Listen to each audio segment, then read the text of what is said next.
Living വേ media സംപ്രേഷണം ചെയ്യുന്ന echoes of experience എന്ന ഈ പ്രോഗ്രാമിലേക്ക് എല്ലാവരെയും ഹാർദവമായി സ്വാഗതം ചെയ്യുന്നു. ഇന്ന് നമ്മുടെ മധ്യത്തിലായിരിക്കുന്നത് അനുഗ്രഹീത ദൈവിക ശുശ്രൂഷയിൽ വളരെയധികം ധീരതയോടെ കർത്താവിന് വേണ്ടി പ്രവർത്തിച്ച, ഇപ്പോഴും അതേ ധീരതയോടെ കർത്തൃ ശുശ്രൂഷയിൽ സുവിശേഷ രണാങ്കണത്തിൽ പോരാടുന്ന കർത്തൃദാസി മോളി ആന്റിയാണ് നമ്മുടെ മധ്യത്തിൽ ആയിരിക്കുന്നത്. മണക്കാല ഫെയ്ത്ത് തിയോളജിക്കൽ സെമിനാരിയുടെ വൈസ് പ്രിൻസിപ്പളായിട്ട് സേവനമനുഷ്ഠിക്കുന്ന, അനേക വർഷങ്ങൾ ഷാരോൺ ഫെലോഷിപ്പ് ചർച്ചിന്റെ ലേഡീസ് പ്രസിഡന്റായിട്ട് സേവനമനുഷ്ഠിച്ച, ഇന്നും ധീരതയോടെ കർത്താവിന് വേണ്ടി പ്രവർത്തിച്ചു കൊണ്ടിരിക്കുന്ന കർത്തൃദാസി മോളി ആന്റിയെ ലഭിച്ചതിൽ വളരെയധികം സന്തോഷമുണ്ട്.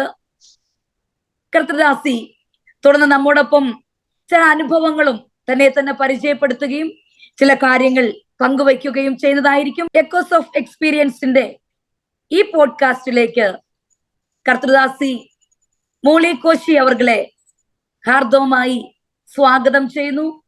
ഞാൻ പരിചയപ്പെടുത്തിയതിന് അപ്പുറമായിട്ട് ആന്റിയെ കുറിച്ച് പരിചയപ്പെടുത്തുന്നതായിരിക്കും. Thank you.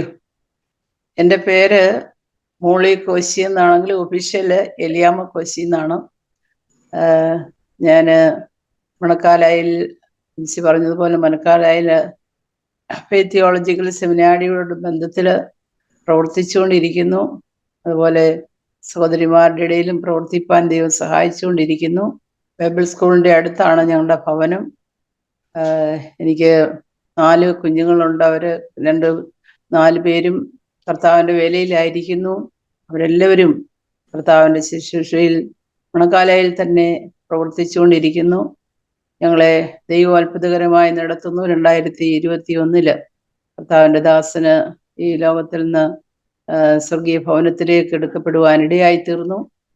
അതിനുശേഷവും ദൈവപ്രവർത്തനത്തിൽ പങ്കോടുകൂടെ ഓരോ ദിവസവും മുൻപോട്ട് പോകുവാൻ ദൈവം സഹായിച്ചുകൊണ്ടിരിക്കുന്നു. Praise the Lord. എനിക്ക് പ്രത്യേകിച്ച് പ്രിയ മോളി ആന്റിയുമായിട്ട് വളരെയധികം ആത്മീയ ബന്ധമുണ്ട്.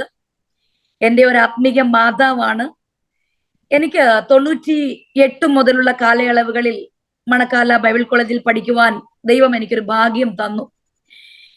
പ്രത്യേകിച്ച് ആന്റിയുടെ ജീവിതാനുഭവങ്ങൾ എനിക്കൊരു പാഠമായിരുന്നു. ആന്റി, ഈ പ്രോഗ്രാമിന്റെ ഉദ്ദേശം എന്ന് പറയുന്നത് സുവിശേഷ വേലയ്ക്ക് സമർപ്പണം ഉണ്ടെങ്കിൽ പോലും എങ്ങനെ കാര്യങ്ങൾ കൈകാര്യം ചെയ്യണമെന്ന് അറിയാതിരിക്കുന്ന അനേക സഹോദരിമാർ, പ്രത്യേകിച്ച് സുവിശേഷ വേലയിൽ കടന്നു വന്നിരിക്കുന്ന സഹോദരിമാരുണ്ട്. അവർക്ക് എങ്ങനെ വിഷയങ്ങൾ കൈകാര്യം ചെയ്യണം, അവരനുഭവിക്കുന്ന വിഷയങ്ങൾ, അഭിമുഖീകരിക്കുന്ന വിഷയങ്ങൾ എങ്ങനെ കൈകാര്യം ചെയ്യണമെന്നൊക്കെ അറിയാതെ ഇരിക്കുമ്പോൾ എക്സ്പീരിയൻസ് ഉള്ള ദൈവദാസിമാരെ ക്ഷണിച്ച് അവരുടെ അനുഭവങ്ങളിലൂടെ ആ വിഷയങ്ങളെ എങ്ങനെ കൈകാര്യം ചെയ്തു എന്ന് പഠിക്കുന്നത് ഇപ്പോഴുള്ള സുവിശേഷ വേലക്കാർക്കും ഇനിയും കടന്നു വരുവാനുള്ളവർക്കും അത് പ്രയോജനമായിരിക്കും എന്നുള്ളത് കൊണ്ടാണ് എക്കോസ് ഓഫ് എക്സ്പീരിയൻസ് എന്ന ഈ പോഡ്കാസ്റ്റ് ആരംഭിക്കുവാൻ ദൈവാത്മാവ് പ്രേരിപ്പിച്ചത്. ചില ചോദ്യങ്ങൾ, ഇന്നത്തെ തലമുറ അഭിമുഖീകരിക്കുന്ന ചില വിഷയങ്ങൾ, പ്രത്യേകിച്ച് ആന്റിയുടെ ശുശ്രൂഷയുടെ ആരംഭം എങ്ങനെയായിരുന്നു എന്ന് അറിയുവാൻ താല്പര്യമുണ്ട്. ശുശ്രൂഷയുടെ ആരംഭ നാളുകളിൽ താൻ അനുഭവിച്ച പ്രതിസന്ധികൾ, അതിന്റെ മുമ്പിൽ എങ്ങനെ ദൈവത്തിൽ വിശ്വസ്തയോടെ നിന്നു, അതുപോലെ മിനിസ്ട്രിയാണ് ദൈവം ഏൽപ്പിച്ചത് എന്നുള്ള വിഷയത്തിൽ അത് അറിയാമായിരുന്നു. ദൈവം എന്നെ കുറിച്ച് മിനിസ്ട്രി ആണ് ഉദ്ദേശിക്കുന്നത്. ആ ശുശ്രൂഷ എങ്ങനെയാണ്, അത് അറിഞ്ഞപ്പോൾ അതിലുള്ളതായ ആന്റിയുടെ പ്രതികരണം എങ്ങനെയായിരുന്നു? ഈ വിഷയങ്ങളൊക്കെ ഒന്ന് പറഞ്ഞായിരുന്നെങ്കിൽ വളരെ നന്നായിരുന്നു. എൻ്റെ ശുശ്രൂഷയുടെ ആരംഭം എന്ന് പറയുന്നത്, ഞാൻ ജനിക്കുന്നതിന് മുമ്പേ എൻ്റെ മാതാപിതാക്കൾ കർത്താവിന് വേണ്ടി എന്നെ സമർപ്പിച്ചതാണ്. എന്നാൽ ഞാൻ അന്ന് അത് അറിഞ്ഞിരുന്നില്ല. എങ്കിലും കുറച്ച് വളർന്നതായിട്ടുള്ള സമയത്ത് എൻ്റെ ഭവനത്തിൽ നല്ല ഒരു പേരൻസിൽ നിന്ന് നല്ലൊരു ട്രെയിനിങ് ഉണ്ടായിരുന്നു.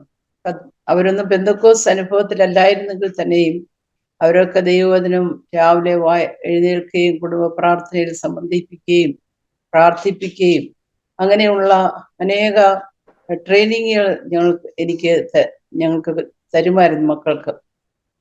എനിക്കത് വളരെയധികം വിശ്വാസത്തിൽ ഉറയ്ക്കുവാൻ അന്നേ എനിക്ക് സഹായിച്ചിട്ടുണ്ട്. പിന്നീട് ഞാൻ വെക്കേഷൻ ബൈബിൾ സ്കൂളിൽ പഠിച്ചുകൊണ്ടിരുന്ന സമയത്താണ് യേശുവിനെ രക്ഷിതാവായിട്ട് സ്വീകരിക്കാനിടയായി.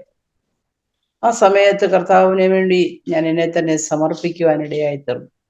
കർത്താവിൻ്റെ വേലയ്ക്ക് വേണ്ടിയാണ് എന്നെ ദൈവം കണ്ടിട്ടുള്ളതെന്ന് എനിക്ക് വളരെ നിശ്ചയം അന്ന് തന്നെ പ്രാപിക്കുവാനിടയായി തീർന്നു. ചെറിയ പ്രായമായിരുന്നെങ്കിൽ തന്നെയും അന്ന് മുതലേ ദൈവവചനം വായിക്കാനും പ്രാർത്ഥിക്കുവാനും അതുപോലെ ദൈവവചനത്തിൽ നിലനിൽക്കുവാനും അന്നത്തെ അറിവിൽ ദൈവം എന്നെ സഹായിച്ചു. വളരെയധികം എനിക്ക് വലിയ പ്രതിസന്ധികൾ അന്നൊന്നും നേരിട്ടിട്ടില്ല. അന്നൊന്നും പെന്തക്കോസ് അനുഭവം അല്ല, ഇവാഞ്ചലിക്കൽ തന്നെ നിന്നുകൊണ്ടാണ് ഞാൻ രക്ഷിക്കപ്പെടുകയും ആ നിലയിലാണ് നിന്നുകൊണ്ട് ആത്മീയമായിട്ട് വളർന്നുകൊണ്ടിരുന്നത്. അങ്ങനെ ഞാൻ +2 പാസ്സായി കഴിഞ്ഞിട്ട് എല്ലാവരും എന്നെ നിർബന്ധിച്ച് മുന്നോട്ട് പഠിക്കണമെന്ന്. പക്ഷേ ഞാൻ പറഞ്ഞു, കർത്താവിൻ്റെ വേലയാണ് എന്നെക്കുറിച്ച് ദൈവം ആഗ്രഹിക്കുന്നത്, അതുകൊണ്ട് ഞാൻ കർത്താവിൻ്റെ വേലയ്ക്ക് വേണ്ടി പോവുകയാണ്, ബൈബിൾ സ്കൂളിൽ പഠിക്കണമെന്ന് പറഞ്ഞു. അങ്ങനെ എൻ്റെ സഹോദരന് ഇവാഞ്ചലിക്കലിലെ ഒരു അച്ഛനായിരുന്നു, അദ്ദേഹമാണ് എനിക്ക് ബൈബിൾ സ്കൂളിൽ പോകാനുള്ള ഗൈഡ് നൽകി തന്നത്. അങ്ങനെ ഞാൻ ഹിന്ദുസ്ഥാൻ ബൈബിൾ ഇൻസ്റ്റിറ്റ്യൂട്ടിൽ പോയി 3-4 വർഷക്കാലം ദൈവവചനം പഠിച്ചുകൊണ്ടിരുന്ന സമയത്താണ് എനിക്ക് പരിശുദ്ധാത്മാഭിഷേകം പ്രാപിക്കുവാനും കർത്താവിൻ്റെ കൽപ്പന അനുസരിച്ച് സ്നാനപ്പെടുവാനൊക്കെ ഇടയായിത്തീർന്നു. അങ്ങനെ എൻ്റെ ഗ്രാജുവേഷൻ കഴിഞ്ഞ് ഞാൻ ഭവനത്തിൽ കടന്നു വന്നപ്പോൾ വീട്ടിലാരും വിശ്വാസത്തിലല്ലായിരുന്നുകൊണ്ട് ഞാൻ എങ്ങനെ മുൻപോട്ട് കർത്താവിൻ്റെ വേല ചെയ്യും ഈ അനുഭവത്തിൽ നിന്നുകൊണ്ടെന്ന് ഞാൻ ചിന്തിച്ചു, പ്രാർത്ഥിച്ചു. ദൈവം അത്ഭുതകരമായി ദൈവം വഴിയൊരുക്കി. ഞാൻ ഭോപ്പാലില് ഒരു ചർച്ച് ഉണ്ടായിരുന്നു. ഞങ്ങളുടെ കൂടെ ഇവാഞ്ചലിസ്റ്റ് പ്രവർത്തിച്ചതായിട്ടുള്ള സഹോദരിമാരൊക്കെ പ്രവർത്തിക്കുന്ന ഒരു സ്ഥലം ഉണ്ടായിരുന്നു. അവിടെ എന്നെ അങ്ങോട്ട് വിളിച്ചു. അവരുടെ കൂടെ ഞാൻ പോയി. അവരോടൊപ്പം ഞാൻ ശുശ്രൂഷ 9 വർഷക്കാലം ചെയ്യുവാനിടയായിത്തീർന്നു. ആ 9 വർഷക്കാലം ഭോപ്പാൽ മാത്രമല്ല, ബിലായിലും അതുപോലെ അതിൻ്റെ ചുറ്റുമുള്ള പ്രദേശങ്ങളിൽ, രാജനന്ദഗാവ്, അതുപോലെ ചെറോദ എന്നൊക്കെയുള്ള സ്ഥലങ്ങളിൽ, ആ പ്രദേശങ്ങളിലൊക്കെ കടന്നുപോയി കർത്താവിൻ്റെ വേല ചെയ്യുവാനും അവിടെയൊക്കെ ഇന്ന് സഭകൾ ഉണ്ടാകുവാനിടയായി തീർന്നു. അതുപോലെ തന്നെ അന്ന് ഞാൻ സൺഡേ സ്കൂളിൽ പഠിപ്പിച്ച കുഞ്ഞുങ്ങളൊക്കെ ഈ പ്രദേശത്തൊക്കെ അനേകര് കർത്താവിന് വേണ്ടി പ്രയോജനപ്പെടുന്നുണ്ട്. അതൊക്കെ കാണുമ്പോൾ എനിക്ക് വളരെയധികം സന്തോഷമുണ്ട്. അങ്ങനെ കർത്താവിൻ്റെ വേലയിൽ അവിടെ പ്രവർത്തിച്ചുകൊണ്ടിരുന്ന സമയത്താണ് 1984 ഞങ്ങളുടെ വിവാഹം കഴിഞ്ഞ് ഞാൻ കേരളത്തിലേക്ക് വന്ന് മണക്കാല ബൈബിൾ സ്കൂളിനോടുള്ള ബന്ധത്തിൽ കർത്താവിൻ്റെ ദാസനോട് ഒരുമിച്ച് പ്രവർത്തിക്കുവാനായിട്ട് ആരംഭിച്ചു. ആ സമയത്താണ് ഞാൻ അവിടെ ചെന്നപ്പോൾ അവിടെ ലേഡീസ് ബൈബിൾ സ്കൂൾ ആരംഭിച്ചിട്ടില്ലായിരുന്നു. അവിടെ ബോയ്സിന്റെ സ്കൂൾ മാത്രമേ ഉള്ളായിരുന്നു. അവിടെയൊക്കെ പോയി പഠിപ്പിക്കുകയൊക്കെ ചെയ്തുകൊണ്ടിരുന്നു. എന്നാൽ ഞാൻ എൻ്റെ ആഗ്രഹം അച്ഛനോട് അറിയിച്ചു.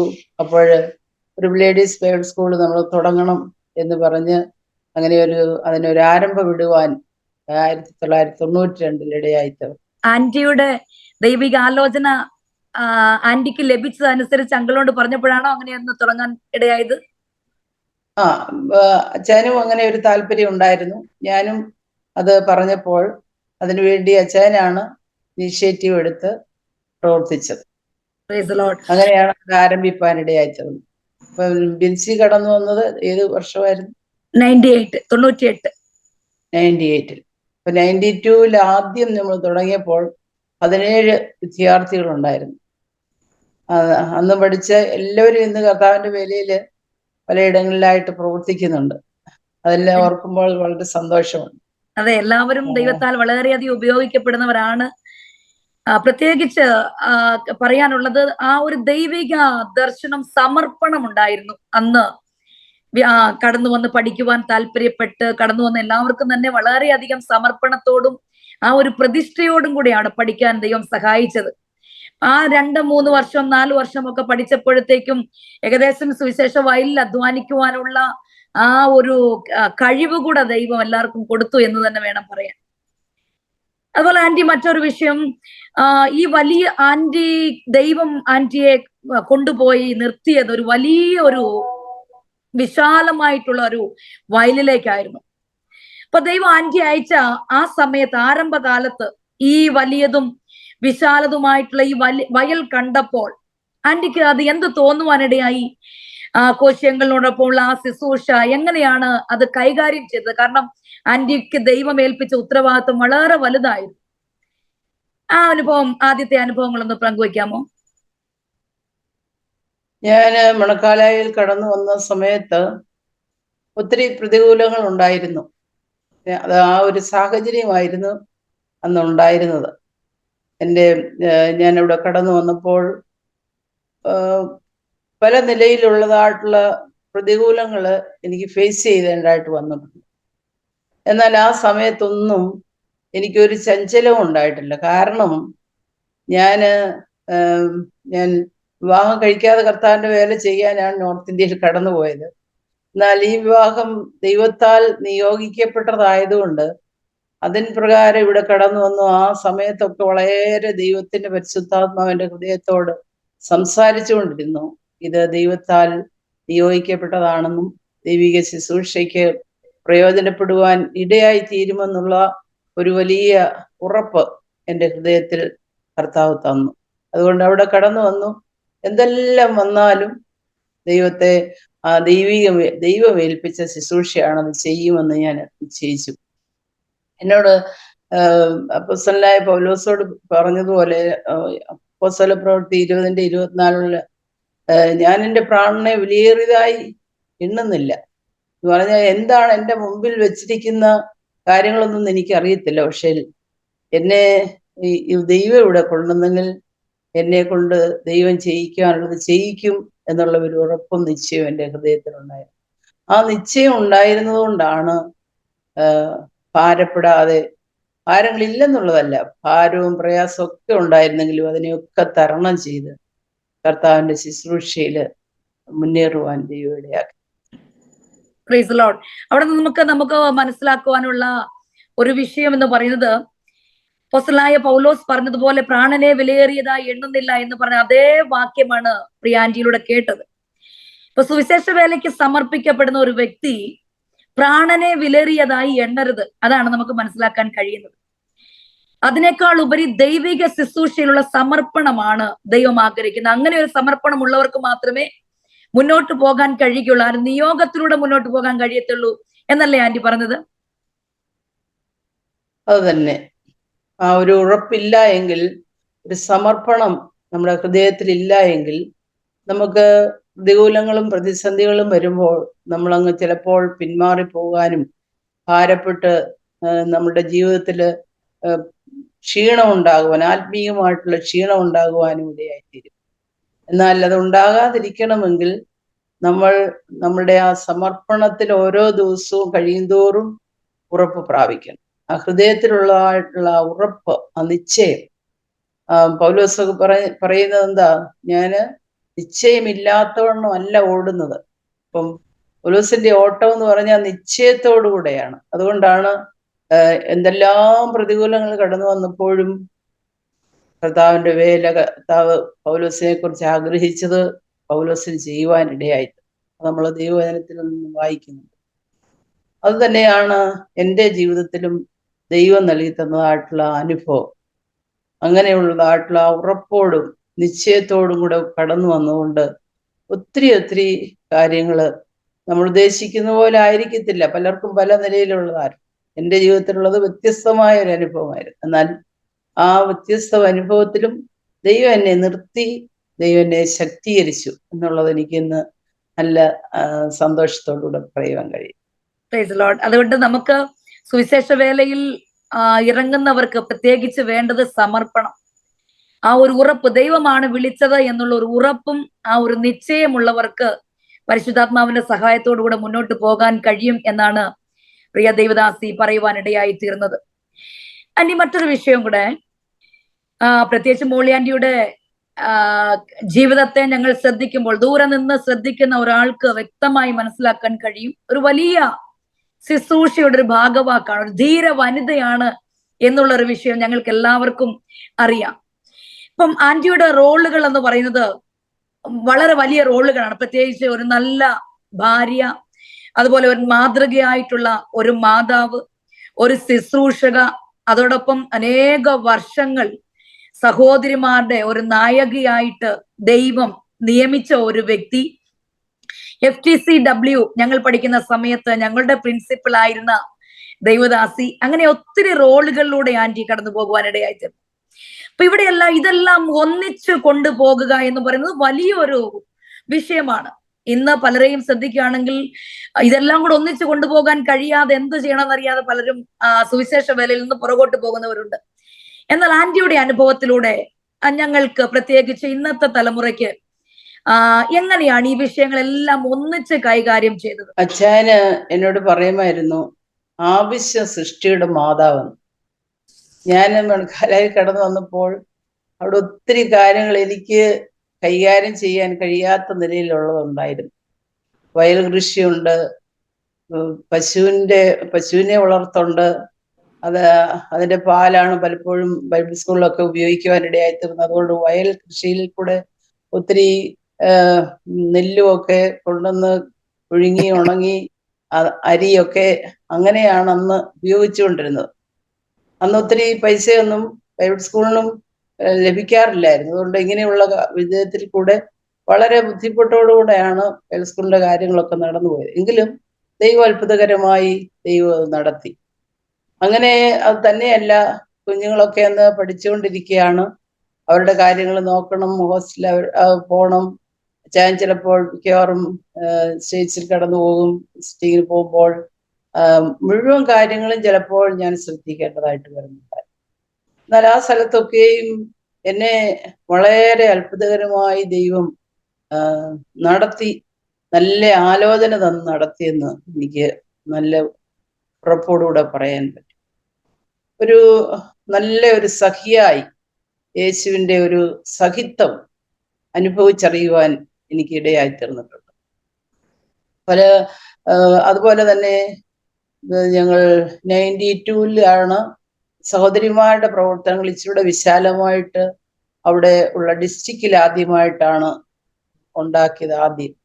അതിനുശേഷമാണ് പിന്നീട് നമ്മൾ ജനറലായിട്ട് സഹോദരിമാരുടെ പ്രവർത്തനങ്ങൾ ഷാരോന്റെ വനിതാ സമാജം എന്ന് പേരിട്ട് അങ്ങനെ ആരംഭിക്കാനിടയായി തീർന്നത്. അതിന്റെ പ്രവർത്തനങ്ങളൊക്കെ ആണെങ്കിലും വളരെ ചെറിയ തോതിലാണ് തുടങ്ങി പ്രാർത്ഥന തുടങ്ങി. അന്ന് ലേഡീസ് ബൈബിൾ സ്കൂളിൽ വെച്ചായിരുന്നു പ്രാർത്ഥനകളൊക്കെ. അന്ന് പഠിച്ച സഹോദരിമാരെ എല്ലാം ഓർത്ത് ഞാൻ ദൈവത്തിന് സ്തോത്രം ചെയ്യാറുണ്ട് ഇപ്പോൾ. അന്ന് എല്ലാവരും നല്ല ഡിസിപ്ലിനോടുകൂടെ കുക്ക് ചെയ്യുന്നതിലും പഠിക്കുന്നതിലും അതുപോലെ അവരൊക്കെ സഹായിച്ചുകൊണ്ടാണ് അന്ന് സഹോദരിമാരുടെ മീറ്റിംഗ് ഒക്കെ ആ ബൈബിൾ സ്കൂളിൽ വെച്ചാണ് ആദ്യത്തെ സമയങ്ങളിലൊക്കെ സഹോദരിമാരുടെ മീറ്റിംഗ് നടന്നുകൊണ്ടിരുന്നത്. അവധി സമയങ്ങളിലൊക്കെ അവിടെ നടക്കും. അപ്പോൾ സഹോദരിമാരോട് പഠിക്കുന്ന കുഞ്ഞുങ്ങൾക്കും അതൊരു അനുഗ്രഹമായിരുന്നു.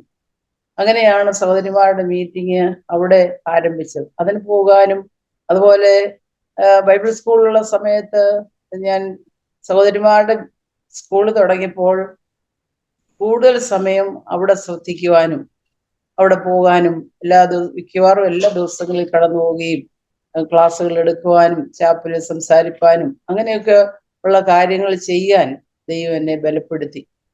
എനിക്ക് ഉണ്ടായ അനുഭവങ്ങൾ ഞാൻ പലപ്പോഴും എൻ്റെ അനുഭവങ്ങൾ ഞാൻ ബൈബിൾ സ്കൂളിൽ പഠിച്ച കാലത്തെയും അങ്ങനെയുള്ള അനുഭവങ്ങളൊക്കെ ഞാൻ ഷെയർ ചെയ്യുമ്പോൾ അതൊക്കെ പലർക്കും അത് അനുഗ്രഹമായി, അനുഭവമായി. ബിൻസി പറഞ്ഞതുപോലെ തന്നെ പല സഹോദരിമാരിൽ നിന്നും എനിക്ക് കേൾക്കുവാൻ ഇടയായി തന്നിട്ടുണ്ട്. അന്ന് പറഞ്ഞതായിട്ടുള്ള അനുഭവങ്ങൾ, അതുപോലെ അന്ന് പറഞ്ഞതായിട്ടുള്ള കാര്യങ്ങൾ അവരെ ഓർമ്മിപ്പിക്കുകയും അവരെ ധൈര്യപ്പെടുത്തുകയും അവരുടെ ജീവിതത്തിൽ സഹായിക്കുകയും ചെയ്തു. വിശ്വാസത്തിൽ നിൽക്കുവാൻ, വിശ്വാസത്തോടുകൂടെ മുൻപോട്ട് പോകുവാൻ. അന്ന് കുറച്ച് ഫീസുകളെങ്കിലും ഫീസ് കൊടുക്കുവാനൊക്കെ നിവൃത്തിയില്ലാത്ത കുഞ്ഞുങ്ങളുണ്ടായിരുന്നു, സഹോദരിമാർ. എന്നാൽ വിശ്വാസത്തിന്റെ അനുഭവങ്ങൾ പറയുമ്പോൾ അവരൊക്കെയും പ്രാർത്ഥിക്കുകയും അവർ പ്രാർത്ഥിച്ച് വാങ്ങിച്ച് അവരെ കാര്യങ്ങളൊക്കെ, അവരുടെ ആഗ്രഹങ്ങൾ, അവരുടെ ആവശ്യങ്ങളൊക്കെ സാധിപ്പിക്കുന്നത് കാണുവാനായിട്ട് ഇടയായി തീർന്നു. അങ്ങനെയാണ് ബൈബിൾ സ്കൂളിന്റെ കാര്യങ്ങളിൽ ഇടപെടുവാനും അതിനൊന്നും ഒരു വിഘ്നം വരുത്തുവാൻ ദൈവം ഇടയാക്കിയില്ല. സഹോദരിമാരുടെ മീറ്റിങ്ങുകൾ നടത്തുവാനും എല്ലാ സ്ഥാനങ്ങളിലും സഹോദരിമാരുടെ മീറ്റിംഗ് പിന്നീട് ഉണ്ടായി വരുവാനെല്ലാം ഇടയായി തീർന്നത് അങ്ങനെ ഒരു ചെറിയ ആരംഭത്തിൽ നിന്ന് ആരംഭിച്ചതാണെങ്കിലും ദൈവം അതങ്ങനെ വളർത്തി എന്നുള്ളത് എനിക്ക് ഇന്ന് നന്നായിട്ട് പറയുവാൻ. ഇവിടെ നാം കേട്ടുകൊണ്ടിരുന്ന വിഷയം പ്രത്യേകിച്ച് മനസ്സിലാക്കുവാൻ കഴിയുന്നത്, പ്രിയ കോശിയങ്കിൽ വളരെ നന്നായി ശുശ്രൂഷ ചെയ്തുകൊണ്ടിരിക്കുമ്പോൾ തന്നെ പ്രിയ ആന്റി കടന്നു വരുമ്പോൾ ആ ഒരു ചേർന്നുള്ള ഒരു മിനിസ്ട്രി, അതാണ് അതിന്റെ പ്രതിഫലനമായിട്ട് പുറത്ത് നാം കാണുന്നത്. ആന്റിയുടെ ദർശനവും ദൈവദാസന്റെ ശുശ്രൂഷയും ചേർന്ന് വന്നപ്പോൾ ഞാൻ അതുകൊണ്ട് അവിടെ ഊന്നി പറയുവാനുള്ള ഒരു കാര്യം, ദൈവം തക്ക തുണയാണ് ഒരുക്കുന്നത്. തക്ക തുണ. ശുശ്രൂഷകൾ എങ്ങനെ ആയിരിക്കണം, അതെങ്ങനെ കൊണ്ടുപോകണം എന്നുള്ള ആലോചന എല്ലാം ദൈവത്തിന് അറിയാവുന്നത് കൊണ്ട് തന്നെയാണ് തക്ക തുണയെ ദൈവം തമ്മിൽ യോജിപ്പിക്കുന്നത്. അതുകൊണ്ട് ഇക്കാലഘട്ടത്തിലും ശുശ്രൂഷയിൽ ഇറങ്ങിയിരിക്കുന്ന, ശുശ്രൂഷ ചെയ്യുന്ന അല്ലെങ്കിൽ കുടുംബജീവിതത്തിൽ പ്രവേശിച്ചിരിക്കുന്നവരോട് ഇവിടെ നിന്ന് നമുക്ക് പറയുവാൻ ഒരു കാര്യമുള്ളത്, ദൈവം ഒരുക്കുന്നത് തക്ക തുണയെ തന്നെയാണ്. ദൈവദാസന്റെ ശുശ്രൂഷയോട് ആന്റിയുടെ ദർശനവും ചേർത്ത് കൊണ്ടുവന്നപ്പോൾ അതൊരു വലിയ സ്ഥാപനമായി, വലിയ ശുശ്രൂഷയായി, അത് കരുത്തുള്ള ഒരു ഒരു വയലായി അത് രൂപപ്പെടുവാനൊക്കെ കാരണമായി തീർന്നത് അവിടെയുള്ള സമർപ്പണത്തോടു കൂടെയുള്ള കുടുംബജീവിതവും ഒപ്പം തന്നെ സുവിശേഷ പ്രവർത്തനങ്ങളുമാണ്. അങ്ങനെയെങ്കിൽ ഈ സുവിശേഷ വേലയ്ക്കുള്ള വ്യക്തമായ സമർപ്പണത്തോടുകൂടെ ചിലതൊക്കെ ചെയ്യുവാൻ താല്പര്യപ്പെടുമ്പോഴാണ് പ്രിയ മോളിയാന്റി പറഞ്ഞതുപോലെ ചെറിയ ആരംഭം വലിയ ഒരു സംരംഭമായിട്ട് ദൈവം മാറ്റുവാൻ ഇടയായി തീരുന്നത്. ആരംഭത്തിൽ ഒന്നുമില്ല, കാണുവാൻ ഒന്നുമില്ലാതെ ഇരിക്കുമ്പോൾ അത് തുച്ഛീകരിച്ച് തള്ളിക്കളയാതെ ചെറിയ തുടക്കത്തെ ദൈവം അനുഗ്രഹിക്കും എന്നുള്ള വിശ്വാസത്തോടുകൂടെ മുന്നോട്ട് പോകുന്നെങ്കിൽ കുടുംബമായിട്ട് ശുശ്രൂഷ ചെയ്യുവാൻ പലരെയും ദൈവം ഉപയോഗിക്കും. അത് വലിയ ആരംഭമായി വലിയൊരു സംരംഭമാക്കി മാറ്റുവാനും ദൈവം ശക്തനാണ്. അത് മാത്രമല്ല, ഈ ബൈബിൾ കോളേജിന്റെ പ്രിൻസിപ്പൽ ആയിരുന്ന ആ സമയത്ത്, ഇപ്പോഴും FTSന്റെ വൈസ് പ്രിൻസിപ്പൽ ആണ്. ഞങ്ങൾ പഠിക്കുന്ന സമയത്ത് സഹോദരിമാരുടെ FTCW അതിന്റെ പൂർണ്ണമായിട്ടുള്ള ഉത്തരവാദിത്വം പ്രിയ ആന്റി ഏറ്റെടുത്ത് ചെയ്യുകയായിരുന്നല്ലോ, പ്രിൻസിപ്പൽ ആയിരുന്നു.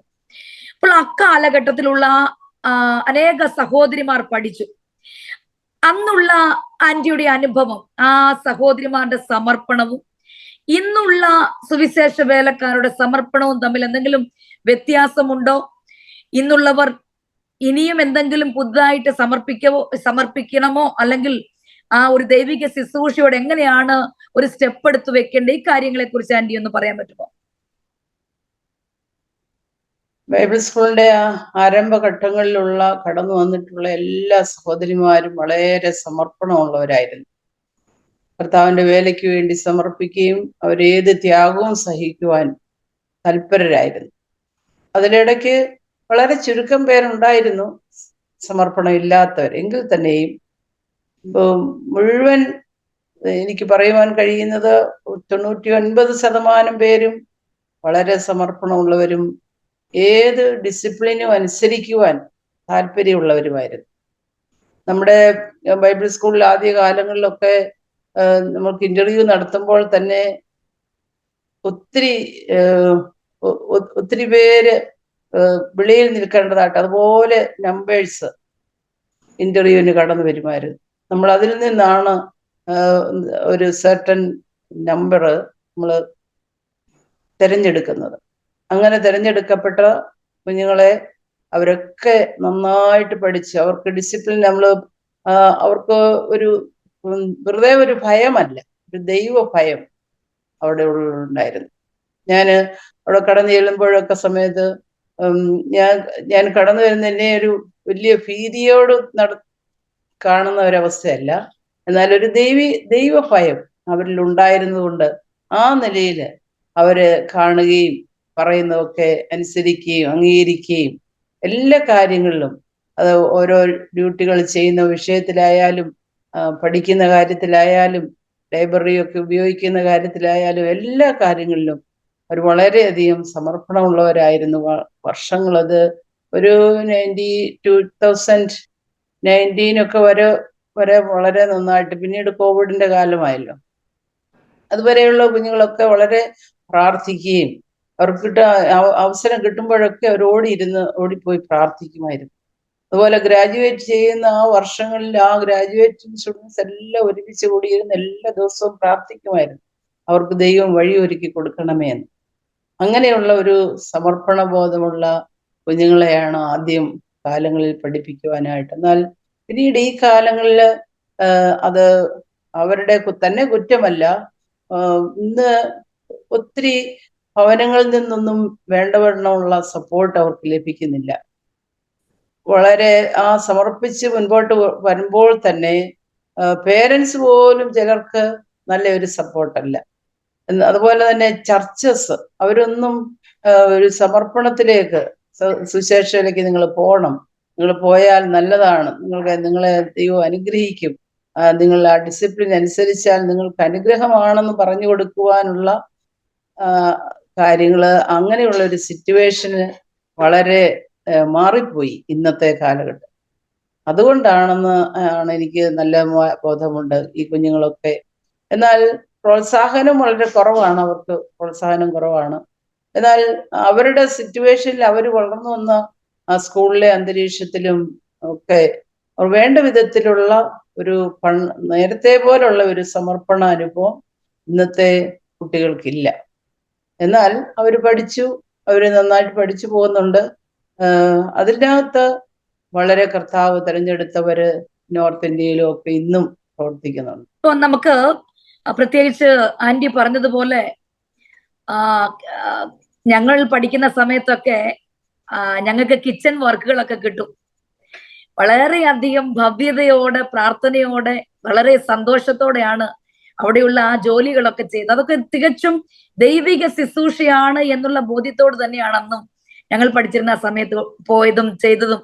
അതുപോലെ ആന്റി പറഞ്ഞ പോലെ ഓർക്കുന്നു, 98, 2000 വരെയുള്ള ആ കാലഘട്ടങ്ങളിൽ ഞാൻ പഠിക്കുന്ന സമയത്ത് ആ സെക്കൻഡ് ഫ്ലോറിൽ ഞങ്ങൾ പ്രാർത്ഥിക്കുന്നവരുടെ കണ്ണുനീർ അവിടെ നനഞ്ഞിട്ടുണ്ട്. ആ കോറിഡോർ മുഴുവനും ഞങ്ങൾ പ്രാർത്ഥിക്കുന്ന ഗ്രൂപ്പ് ഉണ്ടായിരുന്നു. ഓരോ ഗ്രൂപ്പ് 5 6 പേര് പോയി പ്രാർത്ഥിക്കുമായിരുന്നു. പ്രാർത്ഥിച്ച് തൃപ്തിയോടെ പ്രാർത്ഥിച്ച് ഞങ്ങളുടെ പ്രാർത്ഥന സ്വർഗത്തിലെ ദൈവം കേട്ടു എന്നുള്ള ഉറപ്പോടുകൂടെ കണ്ണുനീരോടെ പ്രാർത്ഥിച്ചു അങ്ങനെ കടന്നു വരുന്ന അനുഭവം ഉണ്ടായിരുന്നു. ആരംഭത്തിൽ പ്രിയ ആന്റി പറഞ്ഞതുപോലെ പ്രാണൻ വെച്ച് ജീവൻ കൊടുത്ത് സമർപ്പിക്കുക, കർത്താവിന് വേണ്ടിയാണ് എൻ്റെ ജീവിതം എന്നുള്ള പൂർണ്ണ സമർപ്പണത്തോടെ മുന്നോട്ട് കടന്നു വരിക. അപ്പോൾ തന്നെ ഏത് ദൈവിക ശുശ്രൂഷയിൽ ഒന്നിനും മടിയില്ലാത്തവരായിട്ട് സമർപ്പണത്തോടെ മുന്നോട്ട് കടന്നു വന്നാൽ ദൈവം അവരെ ഉയർത്തുവാൻ ഇടയായിത്തീരും, നിങ്ങളെ ഉയർത്തുവാൻ ഇടയായിത്തീരും. അതുപോലെ സഭ വേണ്ട സപ്പോർട്ട് കൊടുക്കുക, പ്രത്യേകിച്ചും മാതാപിതാക്കൾ വേണ്ട സപ്പോർട്ട് അവർക്ക് കൊടുക്കുക എന്നുള്ളതാണ് അവരുടെ വളർച്ചയ്ക്ക് അത്യന്താപേക്ഷിതം. ഇന്നത്തെ സാഹചര്യം എന്ന് പറയുന്നത് കുഞ്ഞുങ്ങളൊക്കെ തെറ്റിപ്പോകുന്നതിന് വളരെ അനുയോജ്യമായ ഒരു സാഹചര്യമാണ്. പ്രത്യേകിച്ച് നമ്മുടെ തലമുറകളെല്ലാം എത്ര ഉയർന്ന ഉന്നത മേഖലയിൽ എത്തിയാലും അവർ സുവിശേഷ വേലയ്ക്ക് പങ്കാളിയാകുക എന്നുള്ളത്, ആ ഒരു വിത്ത് വിതയ്ക്കേണ്ടത് മാതാപിതാക്കളാണ് തികച്ചും. ഇന്നത്തെ സമൂഹത്തിന് അതാണ് അത്യാവശ്യം. പ്രാർത്ഥന ഏറ്റവും പ്രധാനപ്പെട്ട ഒരു വിഷയമാണ്. അപ്പോൾ തന്നെ രക്ഷിക്കപ്പെട്ട് ദൈവകൃപയിലും സുവിശേഷ വേലയിലും ഒക്കെ ആയിരിക്കുന്ന മാതാപിതാക്കളായ നാം പ്രത്യേകിച്ച് ചെയ്യേണ്ട വിഷയം, നമ്മുടെ കുഞ്ഞുങ്ങളെ അവരേത് ഉയർന്ന നിലയിൽ പോയാലും അവർ ദൈവത്തിന് വേണ്ടി പ്രവർത്തിക്കണം എന്നുള്ള ഒരു വിത്ത് വിതയ്ക്കുന്നു എങ്കിൽ അവർ എവിടെ പോയാലും ദൈവത്തിന് വേണ്ടി പ്രവർത്തിക്കും. അവർ പോകുന്ന സാഹചര്യങ്ങളിൽ ചുറ്റുപാട് എന്നൊക്കെ പറയുന്നത് വളരെ തെറ്റിപ്പോകാൻ അനുയോജ്യമായ സ്ഥലങ്ങളാണ്. അവരുടെ ചുറ്റുപാടുകൾ അങ്ങനെയാണ്. അങ്ങനെയുള്ള സമയത്ത് അവർ ചുറ്റുപാടുകളിൽ കുടുങ്ങിപ്പോകാനോ സാഹചര്യങ്ങളിൽ കുടുങ്ങിപ്പോകാനോ ഇടയാകാതിരിക്കണമെങ്കിൽ നമ്മുടെ കുഞ്ഞുങ്ങളെ ചെറിയ പ്രായം മുതൽ ആ വിത്ത് വിതയ്ക്കുക, കുഞ്ഞുങ്ങളുടെ ഹൃദയങ്ങളിൽ ആ വിത്ത് വിതയ്ക്കുക. ദൈവമാണ് എല്ലാം, ദൈവത്തിന് വേണ്ടിയാണ് നമ്മൾ ജീവിക്കേണ്ടത്. അതാണ് പ്രിയ ആന്റിയിലൂടെ നമുക്ക് കേൾക്കുവാൻ ഇടയായി തീർന്നത്. അതുപോലെ ആന്റി മറ്റൊരു വിഷയം കൂടെ, ആന്റിയുടെ അനുഭവം എന്ന് പറയുന്നത് അനേക സഹോദരിമാർക്ക് ഒരു നായകിയായി നിൽക്കുവാൻ, ഒരു ലീഡറായി നിൽക്കുവാൻ ദൈവം സഹായിച്ചു. അപ്പോൾ തന്നെ നമുക്കറിയാം, മാനസികമായിട്ട് ഭാരം അനുഭവിച്ച അനേക സഹോദരിമാരുണ്ട്. അപ്പോൾ തന്നെ ദുഃഖിതരായിരുന്നവർ, പല ആവശ്യബോധത്തോടുള്ളവർ, അങ്ങനെയുള്ള പല മേഖലയിലാണ് അവരുടെ മധ്യത്തിൽ ദൈവം ആന്റിയെ ഉയർത്തി വെച്ചിരുന്നത്. അങ്ങനെ ഇരിക്കുമ്പോൾ ഇക്കാലഘട്ടത്തിൽ അങ്ങനെ വളർന്നു വരാൻ ആഗ്രഹിക്കുന്ന, അല്ലെങ്കിൽ ദൈവം ചിലരെ ലീഡറാക്കുവാൻ അല്ലെങ്കിൽ ഉയർന്ന മേഖലയിലേക്ക് എത്തിക്കുവാൻ ആഗ്രഹിക്കുന്ന പലരുമുണ്ട്. അങ്ങനെയുള്ളവർക്ക് വേണ്ടി ആന്റിക്ക് കൊടുക്കുവാൻ കഴിയുന്ന ഉപദേശം എന്താണ്? സഹോദരിമാര് ഒക്കെ മുൻപോട്ട് കടന്നു വരേണ്ടത് വളരെ അത്യാവശ്യമാണെന്ന് എൻ്റെ ചെറിയ പ്രായത്തിലെ തന്നെ എനിക്കൊരു ആഗ്രഹം ആയിരുന്നു. അന്ന് മുതലേ ഞാൻ എൻ്റെ കൂടെ ഉള്ളവരെയൊക്കെ പ്രോത്സാഹിപ്പിക്കുമായിരുന്നു. പ്രത്യേകിച്ച് സഹോദരിമാരുടെ പ്രവർത്തനങ്ങള് ഷാരോൻ തുടങ്ങിയ സമയത്ത് സഹോദരിമാരൊക്കെ ഒന്ന് പ്രാർത്ഥിക്കാൻ പറഞ്ഞാല്, ഒന്ന് ലീഡ് ചെയ്യാൻ പറഞ്ഞാല് ഒക്കെ അവർ പുറകോട്ട് നിൽക്കുമായിരുന്നു. എന്നാൽ അവരെ പ്രോത്സാഹിപ്പിക്കുമ്പോൾ അവർ മുൻപോട്ട് കടന്നു വന്ന് പ്രാർത്ഥിക്കുകയും അവർ ലീഡ് ചെയ്യുകയും അവർ പ്രസംഗിക്കുകയും, ഇതെനിക്ക് വളരെയധികം സന്തോഷമുണ്ട്. ഷാരോൻ വനിതാ സമാജത്തില് എല്ലാ ഡിസ്ട്രിക്റ്റുകളിലും നല്ല ഗ്രൂപ്പ് ഓഫ് സഹോദരിമാരുണ്ട് ലീഡ് ചെയ്യുവാനും, അതുപോലെ അവരോടൊന്ന് പറഞ്ഞാൽ പ്രാർത്ഥിക്കുവാനും, അവരൊന്ന് വചനം സംസാരിക്കുവാനും ഒക്കെ കഴിവുള്ളവരും പ്രാപ്തിയുള്ളവരും അതിന് സന്നദ്ധരായവരും ഉണ്ട് എന്ന് എനിക്ക് അനുഭവിച്ചറിയുവാൻ തക്കണം കഴിയുന്നുണ്ട്. അവരൊക്കെ ഇന്ന് ഞാൻ വളരെ വർഷങ്ങള് ഈ ഷാരോൻ വനിതാ സമാജത്തിനെ ലീഡ് ചെയ്തപ്പോഴും അന്ന് ഞാൻ തന്നെ ഒരിക്കലും ഒരു കാര്യവും ചെയ്യുവാൻ ആഗ്രഹിച്ചില്ല. എപ്പോഴും എൻ്റെ കൂടെ ഉള്ള സഹോദരിമാരെ വളരെയധികം പ്രോത്സാഹിപ്പിക്കുമായിരുന്നു. നിങ്ങളത് ചെയ്യണം, അപ്പോൾ കർത്താവ് നിങ്ങളെ ബലപ്പെടുത്തും എന്നുള്ള കാര്യം അവരെ ധൈര്യപ്പെടുത്തുമ്പോൾ അവർ വളരെയധികം മുൻപോട്ട് കടന്നു വന്ന് പ്രവർത്തിക്കുന്നുണ്ട്. അതൊക്കെയും അവരുടെ ജീവിതത്തിൽ ലഭിച്ചതായിട്ടുള്ള അനുഭവങ്ങളുടെ വെളിച്ചത്തിലാണ് അവർക്കിന്ന് താല്പര്യത്തോടെ കടന്നു വരുവാനും പ്രാർത്ഥിക്കുവാനും ഒക്കെ ഇടയായിത്തീരുന്നു. അതൊക്കെ നമ്മൾ ആയിരിക്കുന്ന പ്രസ്ഥാനങ്ങൾക്ക് തന്നെ അതൊരു അനുഗ്രഹമാണ്. നമ്മുടെ സഹോദരിമാര് മുൻപോട്ട് കടന്നു വരികയും പ്രാർത്ഥിക്കുകയും, ആ സഹോദരിമാരുടെ പ്രവർത്തനങ്ങൾ എനിക്ക് നല്ല അനുഭവമാണ്. എല്ലാ സഭകൾക്കും അതൊരു അനുഗ്രഹം. സഹോദരിമാര് മുൻപിൽ നിന്ന് പ്രാർത്ഥിക്കുകയും ഉത്സാഹിപ്പിക്കുകയും ചെയ്യുമ്പോൾ പാസ്റ്റർമാരുടെ ഭാര്യമാർക്കായാലും അല്ലാത്ത സഹോദരിമാർക്കായാലും അവർക്കെല്ലാം വളരെയധികം അവര് പ്രവർത്തിക്കുമ്പോൾ, അതവർക്ക് അവർ പ്രാർത്ഥിക്കുമ്പോൾ അവർ പിൻപിൽ നിന്ന് നമ്മളൊരു പുഷ് ചെയ്യുന്നത് പോലെ ചെയ്യുന്നതായിട്ടുള്ള സമയത്ത് കർത്താവിന്റെ വേല മുൻപോട്ട് പോകുന്നത് അത് സഭകളിലും എല്ലാ സഭകളിലും അതിങ്ങനെ കാണുവാനായിട്ട് ഇടയായിത്തീരുന്നുണ്ട്. പ്രിയ ദൈവദാസിയുടെ വാക്കുകൾ കേട്ടപ്പോൾ മാന്യ ശ്രോതാക്കൾ ഒരു കാര്യം ശ്രദ്ധിച്ചു കാണും. ആന്റി ഇങ്ങനെയാണ് പറഞ്ഞത്, സഹോദരിമാരിലുള്ള കഴിവുകൾ കണ്ടെത്തി അവരെ ഉപയോഗിക്കുക. അതാണ് യഥാർത്ഥമായിട്ടുള്ള ഒരു ലീഡറിന്റെ ഒരു ക്വാളിറ്റി എന്ന് പറയുന്നത്. ആന്റി തികച്ചും ഒരു നല്ല ലീഡർ ആയതുകൊണ്ട് തന്നെയാണ് അത് കണ്ടുപിടിക്കുവാൻ ഇടയായി തീർന്നത്. അത് മാത്രമല്ല, പല സാഹചര്യങ്ങളിലും പലരെയും അവരുടെ വിഷമഘട്ടങ്ങളിൽ താങ്ങി നിർത്തുക, ഇതൊക്കെ ആന്റിയിൽ നിന്ന് കേട്ടല്ലോ. അങ്ങനെയെങ്കിൽ ഒരു ലീഡർ ആകുവാൻ ആഗ്രഹിക്കുന്ന, അല്ലെങ്കിൽ ദൈവത്താൽ ഉപയോഗിക്കപ്പെടണം എന്ന് ആഗ്രഹിക്കുന്ന എല്ലാ മാന്യ സ്നേഹിതർക്കും കർത്താവിന്റെ ദാസിയിലൂടെ നമുക്ക് കേൾക്കുവാൻ കഴിഞ്ഞത്, നിങ്ങളോട് കൂടെയുള്ളവരെ താങ്ങി നിർത്തുക, അപ്പോൾ തന്നെ അവരിലുള്ള കഴിവുകളെ കണ്ടുപിടിച്ച് അവരെ വളർത്തുവാൻ ശ്രമിക്കുക. അതാണ് കഴിഞ്ഞ നീണ്ട അനേക വർഷങ്ങൾ ദൈവത്തിന്റെ ദാസി അങ്ങനെയാണ് ചെയ്തുകൊണ്ടിരിക്കുന്നതും. ആമേൻ. ആ ബൈബിൾ സ്കൂളിന്റെ ആ സ്ഥാപനം തന്നെ അത് തന്നെയാണ് എന്നാണ് ഞാൻ മനസ്സിലാക്കുന്നത്. കാരണം തന്നിലുള്ളതായ കഴിവ്, ദൈവം കൊടുത്തിരിക്കുന്ന ആ ദർശനം, അത് മുഖാന്തരമാണ് അനേകരെ വാർത്തെടുക്കുവാൻ കഴിഞ്ഞത്. ഇതാണ് നല്ല ഒരു ലീഡറിന്റെ ഒരു ക്വാളിറ്റി എന്ന് പറയുന്നത്. അതുപോലെ തന്നെ അങ്ങനെയൊക്കെ നമ്മളെ ദൈവം ആരെങ്കിലും ഒക്കെ കൊണ്ടാണ് വളർത്തിയത്. പ്രത്യേകിച്ച് ആന്റി, എന്റെ ഒരു അനുഭവം പറയുകയാണെങ്കിൽ, ഈ കൊറോണ കാലം മുതൽ ദബോര പ്രെയർ ഫെലോഷിപ്പ് എന്നൊരു ഒരു ഫെലോഷിപ്പ് എനിക്കും ഉണ്ട്. ദൈവം അന്ന് മുതൽ ഇന്ന് വരെയും എല്ലാ ദിവസങ്ങളിലും പ്രാർത്ഥിക്കുവാൻ ഞങ്ങളെയും സഹായിച്ചു കൊണ്ടിരിക്കുന്നു. എനിക്ക് ദൈവം തന്ന ഒരു ദർശനം, സഹോദരിമാരുടെ ഉള്ളിലുള്ള കഴിവുകളെ കണ്ടുപിടിച്ച് അവരെ ആ നിലയിൽ വളർത്തിക്കൊണ്ടുവരിക. ഈ ഒരു കൃപ കർത്താവ് എനിക്കും തന്നതോർത്ത് ഞാൻ ദൈവത്തിന് സ്തോത്രം ചെയ്യുന്നു. പ്രിയ ആന്റിയിൽ നിന്ന് അനേക കാര്യങ്ങൾ പഠിച്ചതിന്റെ അടിസ്ഥാനത്തിലൊക്കെയാണ് ദൈവം ഈ നാളുകളിൽ നടത്തുന്നത് എന്നത് ഓർത്തും ഞാൻ എൻ്റെ ദൈവത്തിന് നന്ദിയോടെ ഓർക്കുകയാണ്, സ്തോത്രം ചെയ്യുകയാണ്. പ്രത്യേകിച്ച് ഈ വളർത്തിക്കൊണ്ടുവരുന്ന ഇങ്ങനെയുള്ള പ്രേക്ഷകർക്കായി, ശ്രോതാക്കൾക്കായി ഞാൻ പറയുന്ന ഒരു വിഷയം, ഇങ്ങനെ മുൻനിരയിൽ നിൽക്കുന്ന ദൈവദാസിമാർക്ക് വേണ്ടി പ്രത്യേകിച്ച് പ്രാർത്ഥിക്കുക എന്നുള്ളത് നമ്മുടെ ഒരു കർത്തവ്യമാണ് എന്നുകൂടെ ഞാൻ ഇത്തരുണത്തിൽ ഓർപ്പിക്കട്ടെ. അതുപോലെ ആന്റി, മറ്റൊരു വിഷയവും കൂടെ, ഈ പ്രാർത്ഥന നമ്മുടെ പ്രത്യേകിച്ച് ദൈവിക ശുശ്രൂഷയിൽ ആയിരിക്കുന്ന നമുക്ക് പുതിയതായിട്ട് വിശ്വാസത്തിലേക്കോ അല്ലെങ്കിൽ ദൈവിക ശുശ്രൂഷയിലേക്കോ കടന്നു വന്നവരോടും വരുവാനുള്ളവരോടും പറയുവാനുള്ള വചനത്തിന്റെ പ്രാധാന്യവും പ്രാർത്ഥനയുടെ പ്രാധാന്യത്തെ കുറിച്ചൊക്കെ ആന്റി എന്ന് പറയാൻ പറ്റുമോ? കാരണം ഈ കാലഘട്ടത്തിൽ സുവിശേഷ വേലയിൽ പലരും വളരെ ബിസി ലൈഫിലാണ്, പലരും പല കാര്യങ്ങൾ ചെയ്യുന്നുണ്ട്. പക്ഷെ വചനധ്യാനം മറക്കുന്നു, പ്രാർത്ഥന മറക്കുന്നു, ഉപവാസം മറക്കുന്നു എന്നുള്ളതൊക്കെ കുറച്ചെങ്കിലും ഒക്കെ സത്യമാണ്. എന്നാൽ ദൈവത്താൽ ഉപയോഗിക്കപ്പെടണമെങ്കിൽ നമ്മുടെ പ്രാർത്ഥനാ ജീവിതം ഏറ്റവും പ്രധാനമാണ്. അതുപോലെ വചനധ്യാനം, ഉപവാസം, ഇതൊക്കെ വളരെ പ്രധാനമാണ് എന്നുള്ളതാണ് സത്യം. ഈ കാര്യത്തെക്കുറിച്ച് ആന്റി പുതിയതായിട്ട് ശുശ്രൂഷയിൽ വളരുവാൻ ആഗ്രഹിക്കുന്നവർക്ക് ഉപദേശമായി നൽകാൻ കഴിയുമോ? തീർച്ചയായിട്ടും പുതുതായിട്ട് മുൻപോട്ട് കടന്നു വരുവാൻ ആഗ്രഹിക്കുന്നവർക്ക് ഏറ്റവും ഉണ്ടായിരിക്കേണ്ട ഒരു കാര്യമാണ് പ്രാർത്ഥന എന്ന് പറഞ്ഞാൽ, പ്രാർത്ഥനയ്ക്ക് ഒരു മുടക്കം വരാതിരിക്കുക.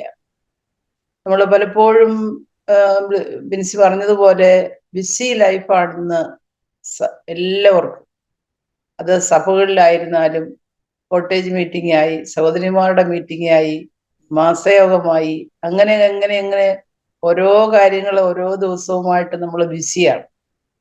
എന്നാൽ ആ ബിസി ലൈഫിലും പേഴ്സണലായിട്ടുള്ള പ്രാർത്ഥന, വ്യക്തിപരമായിട്ടുള്ള പ്രാർത്ഥന അതൊരിക്കലും മുടക്കരുത്.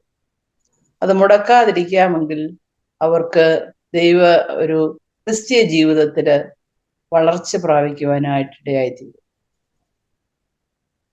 ഞാൻ എൻ്റെ ജീവിതാനുഭവത്തില് ഇന്നുവരെയും എനിക്ക് എപ്പോഴും ബലവും ശക്തിയും നൽകി തന്നിട്ടുള്ളത് ദൈവസന്നിധിയിലുള്ള പ്രാർത്ഥനയാണ്.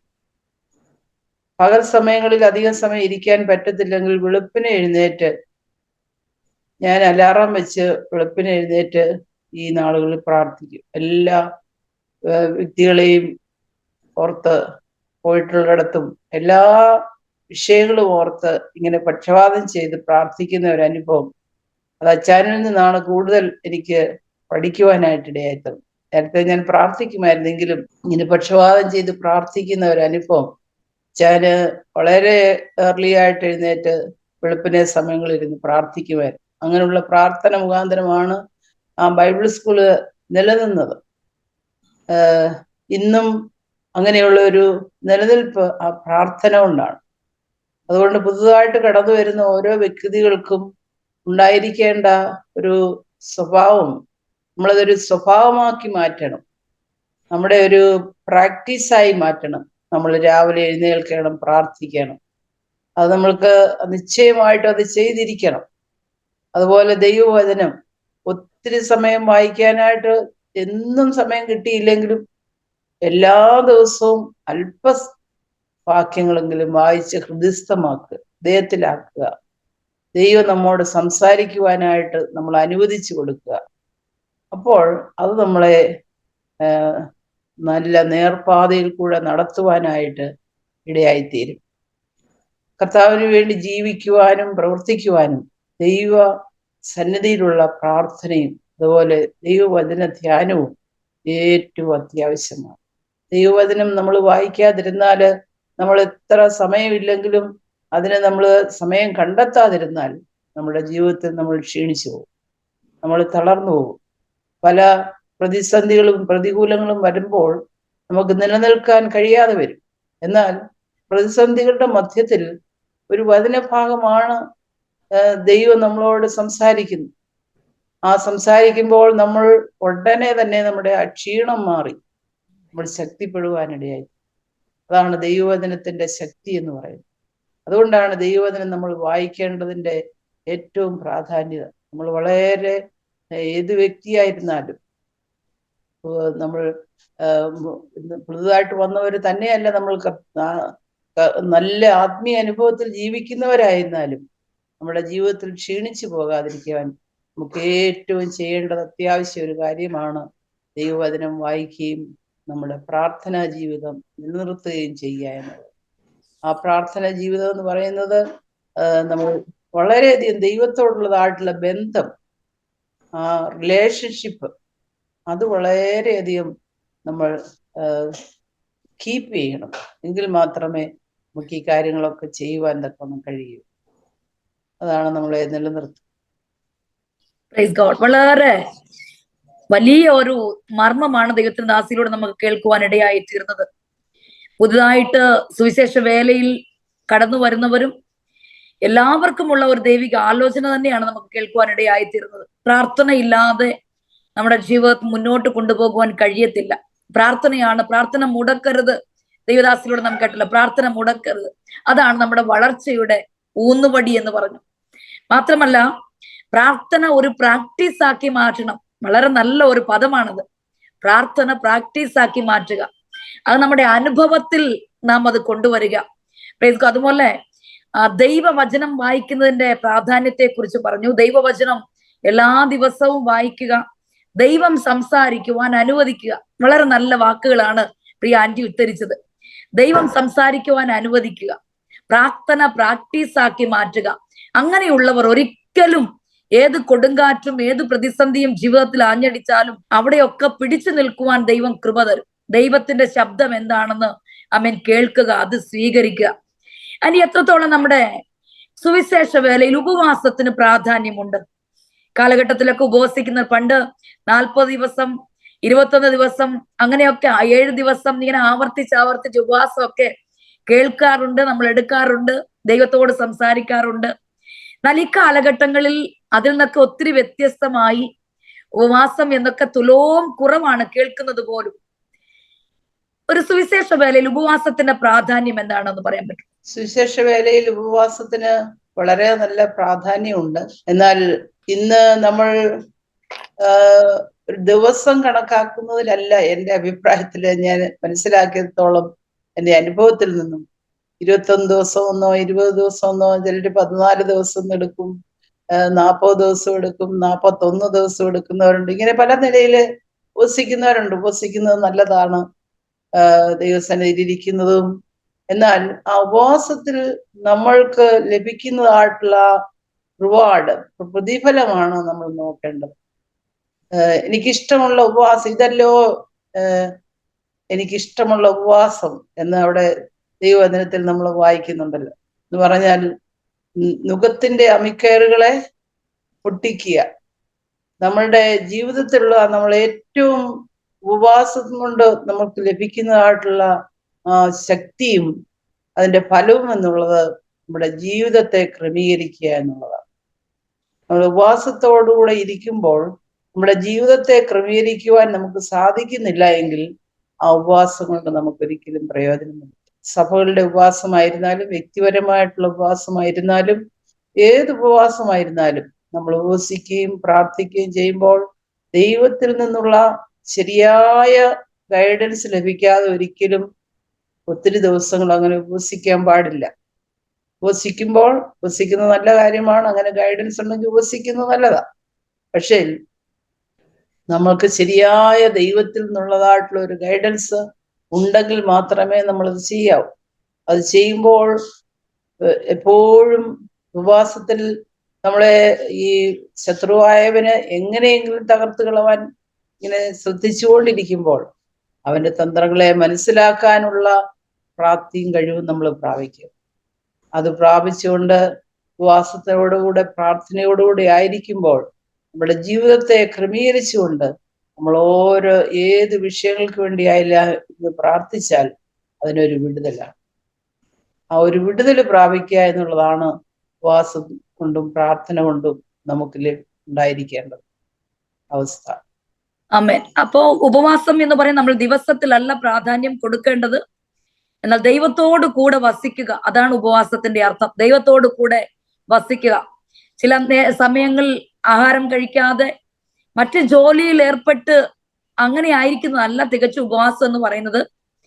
ഉപവാസം എന്ന് പറയുമ്പോൾ പൂർണ്ണമായും ദൈവത്തോട് പറ്റിയിരുന്ന് നമ്മുടെ ജീവിതത്തിലുള്ള കുറവുകളെ എല്ലാം ദൈവത്തോട് ഏറ്റുപറഞ്ഞ് ഉപേക്ഷിച്ച് നമ്മളെ തന്നെ ശുദ്ധീകരിക്കുക, ദൈവത്തോട് സംസാരിക്കുവാൻ ഒക്കുന്ന വിധം, അവൻ കഴിയുന്ന വിധം അടുപ്പം അവൻ ഉണ്ടാക്കിയെടുക്കുക. അതാണ് ഉപവാസം. നമ്മുടെ കാര്യം സാധിക്കുന്നതിന് വേണ്ടി പട്ടിണിയിരിക്കുക എന്നതല്ല ഉപവാസം കൊണ്ട് ദൈവം ആഗ്രഹിക്കുന്നത്. ദൈവത്തിന് ഇഷ്ടമുള്ള ഉപവാസം എടുക്കുക. തികച്ച ഉപവാസം എടുക്കുന്നത് അത്യന്താപേക്ഷിതമാണ്. ഉപവാസം എടുക്കേണ്ടത് അത്യന്താപേക്ഷിതമാണ്. അങ്ങനെ ഒരു നിയോഗം ലഭിക്കുമ്പോൾ അത് ചെയ്യുക എന്നാണ് പ്രിയ ദൈവദാസിയിലൂടെ നമുക്ക് കേൾക്കുവാനിടയായി തീർന്നത്. അതുപോലെ തന്നെ ആന്റി, ഒന്ന് രണ്ട് വിഷയം കൂടെ നമുക്ക് ചോദിക്കാൻ ഞാൻ ആഗ്രഹിക്കുകയാണ്. ഇപ്പോൾ ആന്റി ഏതൊക്കെ നിലയിൽ കർത്തൃ ശുശ്രൂഷയിൽ പ്രയോജനപ്പെട്ടുകൊണ്ടിരിക്കുന്നു എന്നുള്ള വിഷയം കൂടെ ഒന്ന് പറയാമോ? ഇപ്പോൾ ചുമതലകളൊക്കെ കുറച്ച് കുറഞ്ഞു എന്ന് പറഞ്ഞാൽ, വനിതാ സമാജത്തിന്റെ ആ ചുമതലയിൽ നിന്ന് ഞാൻ ഒഴിഞ്ഞിട്ടുണ്ട്. എങ്കിലും ചുമതലകൾ ഒഴിഞ്ഞുവെങ്കിലും അവരെ സപ്പോർട്ട് ചെയ്യുവാൻ എനിക്കൊരു വലിയ താല്പര്യമുണ്ട്. അതുകൊണ്ട് ഞാൻ ഇനി പ്രസിഡന്റ് അല്ലാത്തതുകൊണ്ട് ഞാൻ ഇനി അത് ചെയ്യത്തില്ല എന്നുള്ള ഒരു മനോഭാവമല്ല എൻ്റെ ജീവിതത്തിലുള്ളത്. എൻ്റെ ജീവിതത്തിലുള്ളത് ഇനിയും അടുത്ത ഒരു ലീഡറിനെ കഴിഞ്ഞ വർഷം ഞങ്ങളുടെ വനിതാ സമാജത്തിലാക്കി. എന്നാൽ അവർക്ക് എപ്പോഴും അവർ ചോദിക്കുന്ന എല്ലാ വിഷയങ്ങൾക്കും ഒരു സപ്പോർട്ടായിട്ട് നിൽക്കണം, അവരോട് സംസാരിക്കണം, ഇന്നതുപോലെ ചെയ്യണമെന്ന് ഞാൻ പലപ്പോഴും അവരോട് അഡ്വൈസ് ചെയ്യാറുണ്ട്. അതൊക്കെ അവർ കേൾക്കുകയും അവർ ചെയ്യുകയും ചെയ്യുന്നുണ്ട്. അതിൻ്റെ പ്രയോജനങ്ങളുമുണ്ട്. അപ്പോൾ ഞാൻ ഇപ്പോഴായിരിക്കുന്നത് അങ്ങനെയുള്ള ഒരു പ്രവർത്തനങ്ങളാണ്. പിന്നെ സെമിനാരിയോടുള്ള ബന്ധത്തില് ഉത്തരവാദിത്വം ഇപ്പോഴും എൻ്റെ ജീവിതത്തില് നിലനിൽക്കുന്നുണ്ട്. ഞാൻ അവിടെ ഒരു ഉത്തരവാദിത്വം എന്ന് പറഞ്ഞാൽ ഒരു പൊസിഷനിലായിരിക്കുന്നുണ്ടെന്നുള്ളതല്ല. സെമിനാരി വളരെ അനുഗ്രഹമായി നന്നായി നടക്കണം. അതിനുവേണ്ടി എന്തെല്ലാം കാര്യങ്ങൾ എൻ്റെ ജീവിതത്തിൽ കൂടെ ചെയ്യണോ അതെല്ലാം ചെയ്യാൻ ഞാനെപ്പോഴും ഒരു ഒരുക്കമുള്ളവളാണ്. പലപ്പോഴും പലപ്പോഴും പലയിടങ്ങളിൽ കടന്നു പോകാൻ ചിലപ്പോൾ സമയം കിട്ടിയില്ല. എന്നാലും കഴിവതും സഭയോടുള്ള ബന്ധത്തിൽ പ്രവർത്തിച്ചപ്പോൾ അന്നുണ്ടായിരുന്നത് പോലെ തന്നെ ഇന്നും ഒരു മരണം ഉണ്ടായാൽ, വിവാഹം ഉണ്ടായാൽ, ആളുകൾ നമ്മളെ വിളിക്കുമ്പോൾ മടിച്ച് അല്ലെങ്കിൽ ഒരു ക്ഷീണിച്ച് ഇരിക്കരുത് എന്നുള്ളതാണ് എൻ്റെ ഹൃദയത്തിലെ താല്പര്യം. എല്ലായിടത്തും പോവുകയും ഒരു വ്യക്തിക്ക് ഒരു ആശ്വാസമായി തീരുന്നാൽ, ഒരു കുടുംബത്തിന് ഒരു ആശ്വാസമായിരിക്കാൻ, ഞാൻ ഓരോ മരണങ്ങൾ ഉണ്ടാകുമ്പോൾ അവരെ വിളിച്ച് ഒരു ആശ്വാസവാക്ക് നമ്മൾ പറയുമ്പോൾ അവരുടെ ഹൃദയത്തിൽ ഒരു ആശ്വാസമായി ഇരിക്കുന്നത് അവർ പറയുന്നത് ഞാൻ കേട്ടിട്ടുണ്ട്. നമ്മളത് പറയണം എന്നുള്ളതാണ് എൻ്റെ ഹൃദയത്തിലെ ആഗ്രഹം. അങ്ങനെ ഉത്തരവാദിത്തങ്ങള് പൊസിഷനിൽ ഇരിക്കുക എന്നുള്ളതല്ല, കർത്താവിന്റെ വേലയോടുള്ള ബന്ധത്തില് അന്ത്യം വരെയും ഉത്തരവാദിത്തങ്ങൾ നിവർത്തിക്കണം എന്നുള്ള താല്പര്യമാണ് എൻ്റെ ജീവിതത്തിൽ. അവൻ വളരെ ഒരു നല്ല ആലോചനയാണത്. പൊസിഷൻ എന്നുള്ളതല്ല, അതിനേക്കാൾ ഉപരി വ്യക്തിപരമായ ചില ജീവിതങ്ങൾക്ക് പോലും അനുഗ്രഹമായി തീരുമെങ്കിൽ അതാണ് ഏറ്റവും വലുത്. Praise God. കർത്താവിന്റെ ദാസിയെ വളരെയധികം ദൈവം അങ്ങനെ ഉപയോഗിക്കുന്നത് ഓർത്ത് ഞാൻ ദൈവത്തിന് സ്തോത്രം ചെയ്യുന്നു. നല്ല ഒരു ഉപദേശകയായിട്ട് ആയിരിക്കുക, മാത്രമല്ല മറ്റുള്ളവർക്ക് സപ്പോർട്ടായിരിക്കുക. അത് വളരെ വലിയ ഒരു ദൈവിക ശുശ്രൂഷയാണ്. നമ്മൾക്ക് എന്തൊക്കെ ചെയ്യുവാൻ കഴിയുമോ അതൊക്കെ ചെയ്യുക. ദൈവം നമ്മളെക്കുറിച്ച് ആഗ്രഹിക്കുന്ന കാര്യങ്ങളൊക്കെ ചെയ്തെടുക്കുക. ഇതാണ് ദൈവം നമ്മെക്കുറിച്ച് ആഗ്രഹിക്കുന്ന വിഷയം. കർത്താവിന്റെ ദാസി ഇക്കാലഘട്ടങ്ങളിലും കർത്താവിന് വേണ്ടി അങ്ങനെയുള്ള തലങ്ങളിൽ പ്രയോജനപ്പെടുന്നു എന്നുള്ളത് ഓർത്ത് ഞാൻ ദൈവത്തിന് സ്തോത്രം ചെയ്യുന്നു. പ്രത്യേകിച്ച് എന്നെ കേട്ടുകൊണ്ടിരിക്കുന്ന ശ്രോതാക്കളോടും എനിക്ക് പറയുവാനുള്ളത്, ദൈവം നമ്മെ എല്ലാവരെയും ശുശ്രൂഷകൾ ഏൽപ്പിച്ചിട്ടുണ്ട്. വിവിധ മേഖലകളിൽ അതത് മേഖലയിൽ കർത്താവ് നമ്മെ ആക്കി വയ്ക്കുന്ന ശുശ്രൂഷകൾ ഭംഗിയായി നിറവേറ്റുക എന്നാണ് ദൈവം നമ്മെ കുറിച്ച് ആഗ്രഹിക്കുന്നത്. അത് ചെറുതോ വലുതോ എന്നുള്ളതല്ല, അതിനേക്കാൾ ഉപരി നമ്മെ ഏൽപ്പിച്ചത് വിശ്വസ്തയോടെ ചെയ്യുക, ഇതാണ് ദൈവം ആഗ്രഹിക്കുന്നത്. അവസാനമായിട്ട് എനിക്ക് ആന്റിയോട് ചോദിക്കുവാനുള്ളത്, ആദ്യം നമ്മൾ പറഞ്ഞതുപോലെ തന്നെ കഴിഞ്ഞ നാളുകളിലൊക്കെ സുവിശേഷ വേലയ്ക്ക് സമർപ്പിക്കപ്പെടുന്നവർ അനേകരുണ്ടായിരുന്നു. അനേകർ സഭകളിൽ ഒരു മെസ്സേജ് കേൾക്കുമ്പോൾ അവിടെ ഇരുന്ന് സമർപ്പിക്കും. പ്രത്യേകിച്ച് ഞാന് ഒരു സ്വപ്നം കണ്ടതിന്റെ അടിസ്ഥാനത്തിലാണ് പൂർണ്ണ സമയ ശുശ്രൂഷയ്ക്കായിട്ട് എന്നെ സമർപ്പിക്കുവാൻ ഇടയായി തീർന്നത്. അനേക പാപങ്ങൾ നിറഞ്ഞിരിക്കുന്ന ഒരു ഗ്രൗണ്ട് കണ്ടപ്പോൾ ഞാൻ ആ രാത്രി തന്നെ മുട്ടുമടക്കി, ദൈവമേ എന്നെ അവരുടെ മധ്യത്തിലേക്ക് അയക്കണമേ എന്നുള്ള ഒരു പ്രാർത്ഥനയോടെ ആ സ്വപ്നത്തിൽ തന്നെ എഴുന്നേറ്റ് മുട്ടുമടക്കി ഇരുന്ന് ദൈവത്തോട് പ്രാർത്ഥിച്ചു, ഇവരുടെ മധ്യത്തിലേക്ക് എന്നെ അയക്കണമേ. അങ്ങനെയാണ് ഞാൻ സമർപ്പിച്ചത്. ദൈവം എന്നെ ബ്ലെസ് ചെയ്യുന്നതായിട്ട് ഞാൻ ആ സ്വപ്നത്തിൽ കാണുവാൻ ഇടയായി തീർന്നു. പലരുടെയും അനുഭവം അത് തന്നെയാണ്. പക്ഷെ ഈ കാലഘട്ടങ്ങൾ ശ്രദ്ധിച്ചാൽ സുവിശേഷ വേലയ്ക്ക് വളരെ ചുരുക്കമായിട്ടുള്ള ആളുകളാണ് സമർപ്പിക്കപ്പെടുന്നത്. എന്നാൽ വേല വിശാലമാണ്, വേലക്കാര് വളരെ ചുരുക്കമാണ്. കർത്താവായ യേശു ക്രിസ്തു പറഞ്ഞതുപോലെ. പ്രിയാണ്ടി, നമുക്ക് ഈ സുവിശേഷ വേലയിൽ ജനങ്ങൾ സമർപ്പിക്കപ്പെടേണ്ടതുണ്ട്. അതിനായിട്ട് നമുക്ക് എന്തു ചെയ്യാൻ കഴിയും? അതിനെക്കുറിച്ച് ആലോചന ആന്റിക്ക് പറയാൻ കഴിയുമോ? സുവിശേഷ വേലയിൽ ഇന്ന് ആളുകൾ മുൻപോട്ട് കടന്നു വരുവാനുള്ള സാഹചര്യമല്ല ഇന്ന് ഉള്ളത്. എങ്കിൽ തന്നെയും സുവിശേഷ വേലയിൽ അനേകർ കടന്നു വരുവാൻ കുടുംബത്തിൽ പറഞ്ഞതുപോലെ കുടുംബത്തിലുള്ളവര് ഉത്സാഹിച്ചെങ്കിൽ മാത്രമേ സാധിക്കൂ. ഒരു കുഞ്ഞില് ദൈവിക ശുശ്രൂഷയ്ക്ക് വേണ്ടിയുള്ള ഒരു ആഗ്രഹം ഉണ്ടെങ്കിൽ അതിനെ വളർത്തിയെടുത്ത് ആ നിലയിൽ തന്നെ അവരെ ഗൈഡ് ചെയ്ത് കൊണ്ടുപോവുക എന്നുള്ളത് ഒരു വലിയ പ്രധാനമായ കാര്യമാണ്. അങ്ങനെ ചെയ്യുന്നില്ല എങ്കിൽ ചിലപ്പോൾ സുവിശേഷ വേലയ്ക്ക് താല്പര്യമുള്ളവരായിരുന്നാലും ചിലപ്പോൾ അങ്ങനെ ചെയ്യണമെന്നില്ല വളർന്നു വരുമ്പോൾ.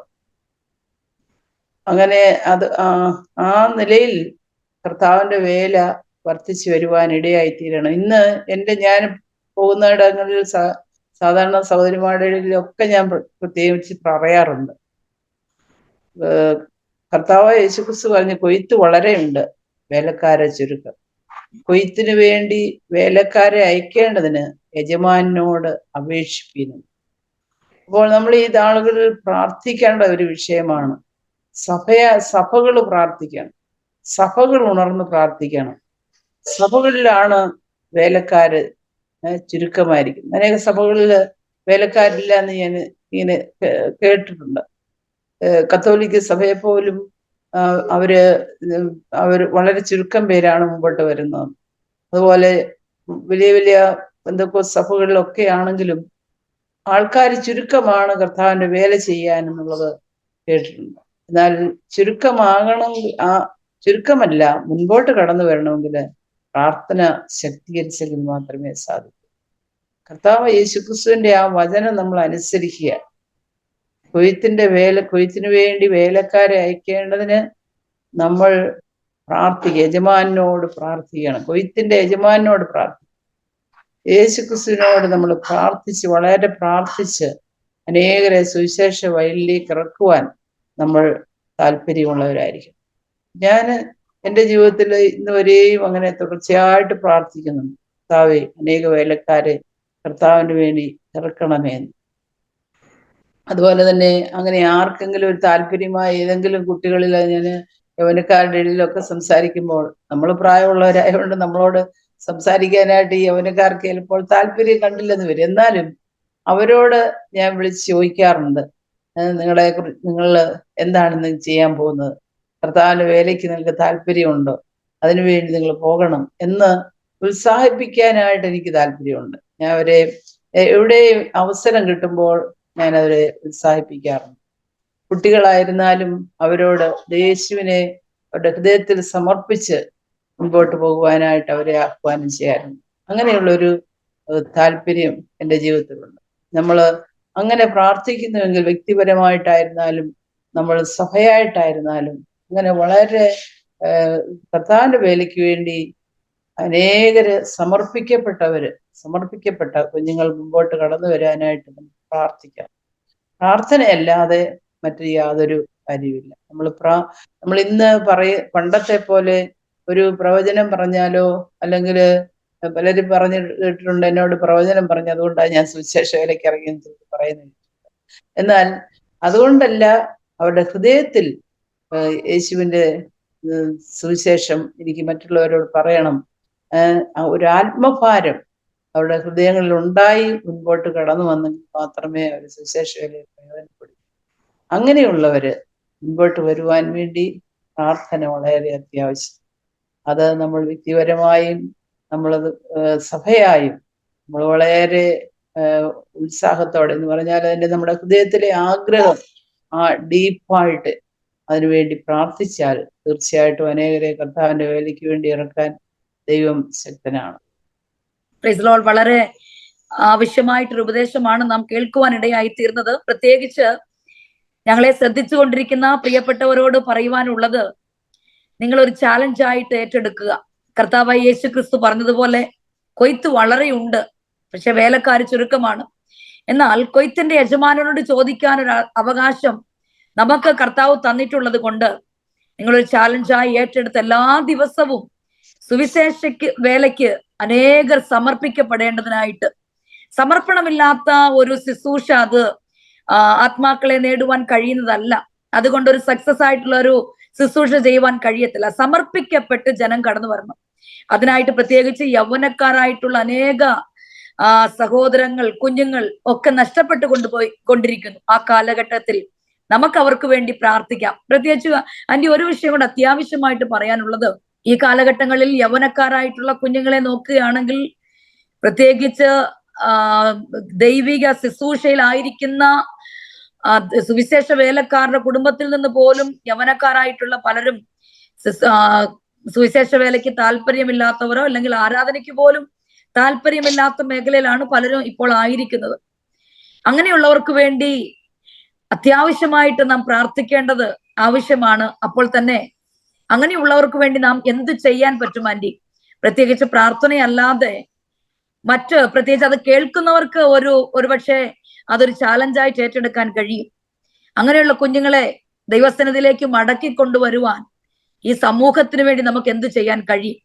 നമുക്ക് ചെയ്യാൻ കഴിയുന്ന ഏറ്റവും പ്രധാനത നമ്മൾ കുഞ്ഞുങ്ങൾ പോകുന്ന വഴികളെ നമ്മൾ മനസ്സിലാക്കുക. ഇപ്പോൾ ഭവനങ്ങളിലായിരുന്നാലും പലരും ശ്രദ്ധിക്കാറില്ല. അവരുടെ കുഞ്ഞുങ്ങള് അവരുടെ പോക്ക് ഏത് നിലയിലാണെന്ന് ശ്രദ്ധിക്കാറുമില്ല. അവർക്കതിന് സമയമില്ലാതെ വരുന്നു. അപ്പോൾ അങ്ങനെ വരുന്നത് കൊണ്ട് അവര് ഒരു ബാഡ് വഴിയിലേക്ക് പോയി കഴിയുമ്പോഴാണ് ഇവര് മനസ്സിലാക്കുന്നത്. അപ്പോൾ നമ്മൾ ഒത്തിരി ഭാരപ്പെട്ടാൽ നമ്മളെ തിരിച്ചു കൊണ്ടുവരാൻ വളരെ ബുദ്ധിമുട്ടാണ്. എന്നാൽ അവരുടെ ആ ബിഗിനിങ്ങിൽ തന്നെ അവർ പോകുന്ന വഴികളെ കുറിച്ചൊരു ശ്രദ്ധ നമുക്ക് വളരെ ഉണ്ടായിരിക്കേണ്ടത് ആവശ്യമാണ്. കുടുംബങ്ങളിൽ പ്രത്യേകിച്ച് കുഞ്ഞുങ്ങളെ കുറിച്ചുള്ള ഒരു ശ്രദ്ധ ആവശ്യമാണ്. പേരൻസ് എത്ര ബിസിയുള്ളവരായിരുന്നാലും അവരുടെ ആത്മീയ ജീവിതത്തെ ശ്രദ്ധിച്ച് അവരെ അങ്ങനെ ഗൈഡ് ചെയ്യേണ്ട ഒരു വളരെ അത്യാവശ്യമായ കാര്യം. സ്കൂളിൽ പോകുമ്പോഴും പലപ്പോഴും പല കുഞ്ഞുങ്ങളും മടങ്ങി വന്ന് അവരുടെ കാര്യങ്ങൾ ഷെയർ ചെയ്യാനായിട്ട് ചിലർക്ക് സാധിക്കത്തില്ല, അവർ പറയത്തില്ല. എന്നാൽ അവർ പറയത്തക്കവണ്ണം നമ്മൾ അവരുടെ അനുഭവങ്ങളിലേക്ക് അവരെ ആകർഷിക്കണം. അവര് സ്കൂളിൽ പോയാൽ കടന്നു വന്ന് ഏതെങ്കിലും നിലയിൽ അവരെ മിസ്ഗൈഡ് ചെയ്യുന്ന ആരെങ്കിലും ഉണ്ടോ എന്നുള്ളത് അവര് നമ്മളോട് പറയത്തക്കവണ്ണോ നമ്മളത് തിരുത്തുവാനും ഒക്കെ ഒരു വഴികൾ ഉണ്ടാക്കിക്കണം. അതിനുള്ള സാഹചര്യങ്ങൾ നമ്മൾ ഒരുക്കി കൊടുക്കണം. എങ്കിൽ മാത്രമേ നമ്മൾ ആ നിലയിൽ അവരെ വഴിതിരിക്കുവാനായിട്ട് പറ്റത്തുള്ളൂ.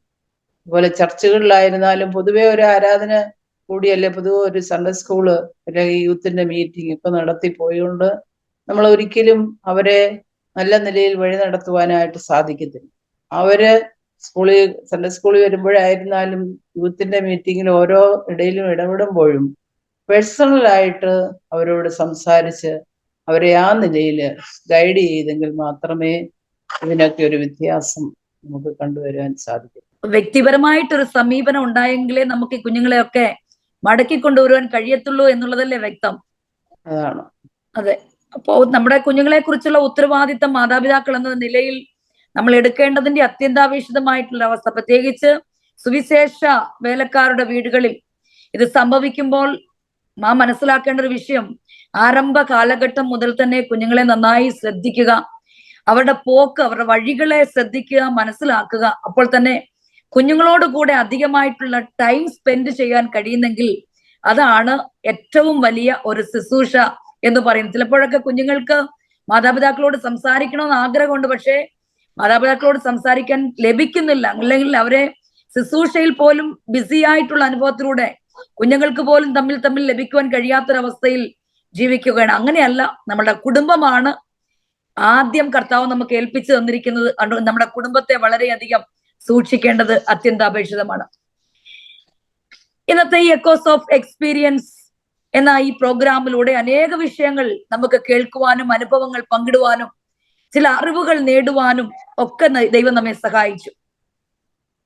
ആന്റിക്ക് പ്രേക്ഷകരോട് പറയുവാനുള്ള ഉപദേശം മൊത്തത്തിൽ ചിന്തിക്കുകയാണെങ്കിൽ, സാമ്പത്തികമായ മേഖലയിൽ ശാരീരികമായിട്ടുള്ള ബലഹീനതകൾ കടന്നു വരുമ്പോൾ, ഇങ്ങനെയുള്ള അവസ്ഥകളൊക്കെ കടന്നു വരുമ്പോൾ എങ്ങനെയായിരിക്കണം, പ്രത്യേകിച്ച് സഹോദരിമാർ അല്ലെങ്കിൽ ഒരു പാസ്റ്ററിന്റെ ഭാര്യ എങ്ങനെയായിരിക്കണം ആ വിഷയങ്ങൾ കൈകാര്യം ചെയ്യേണ്ടത്? പ്രത്യേകിച്ച് സാമ്പത്തിക മേഖലയിലൊക്കെയുള്ള പരാധീനത സഹോദരിമാരെ വല്ലാതെ ഉലയ്ക്കുന്ന ചില വിഷയങ്ങളാണ്. അപ്പോൾ അവർക്ക് നല്ലപോലെ കോൺസെൻട്രേറ്റ് ചെയ്ത് മിനിസ്റ്റർ ചെയ്യുവാൻ കഴിയാത്ത പോകുന്ന അനുഭവങ്ങളൊക്കെ ഉണ്ട്. അങ്ങനെ ഇരിക്കുമ്പോൾ, അങ്ങനെയുള്ള അവസ്ഥയിലൊക്കെ സുവിശേഷ വേലയിൽ ഭർത്താവിനോടൊപ്പം, ദൈവദാസനോടൊപ്പം തുണയായി നിന്നുകൊണ്ട് തന്നെ ദൈവിക ശുശ്രൂഷയിൽ വിശ്വസ്തയോടെ എങ്ങനെ മുന്നോട്ട് പോകാൻ കഴിയും എന്ന് അവസാനമായിട്ട് പ്രേക്ഷകരോട് ആന്റിക്ക് പങ്കുവയ്ക്കാം. അതിനുശേഷം നമുക്ക് പ്രാർത്ഥിച്ച് അവസാനിപ്പിക്കാമല്ലോ.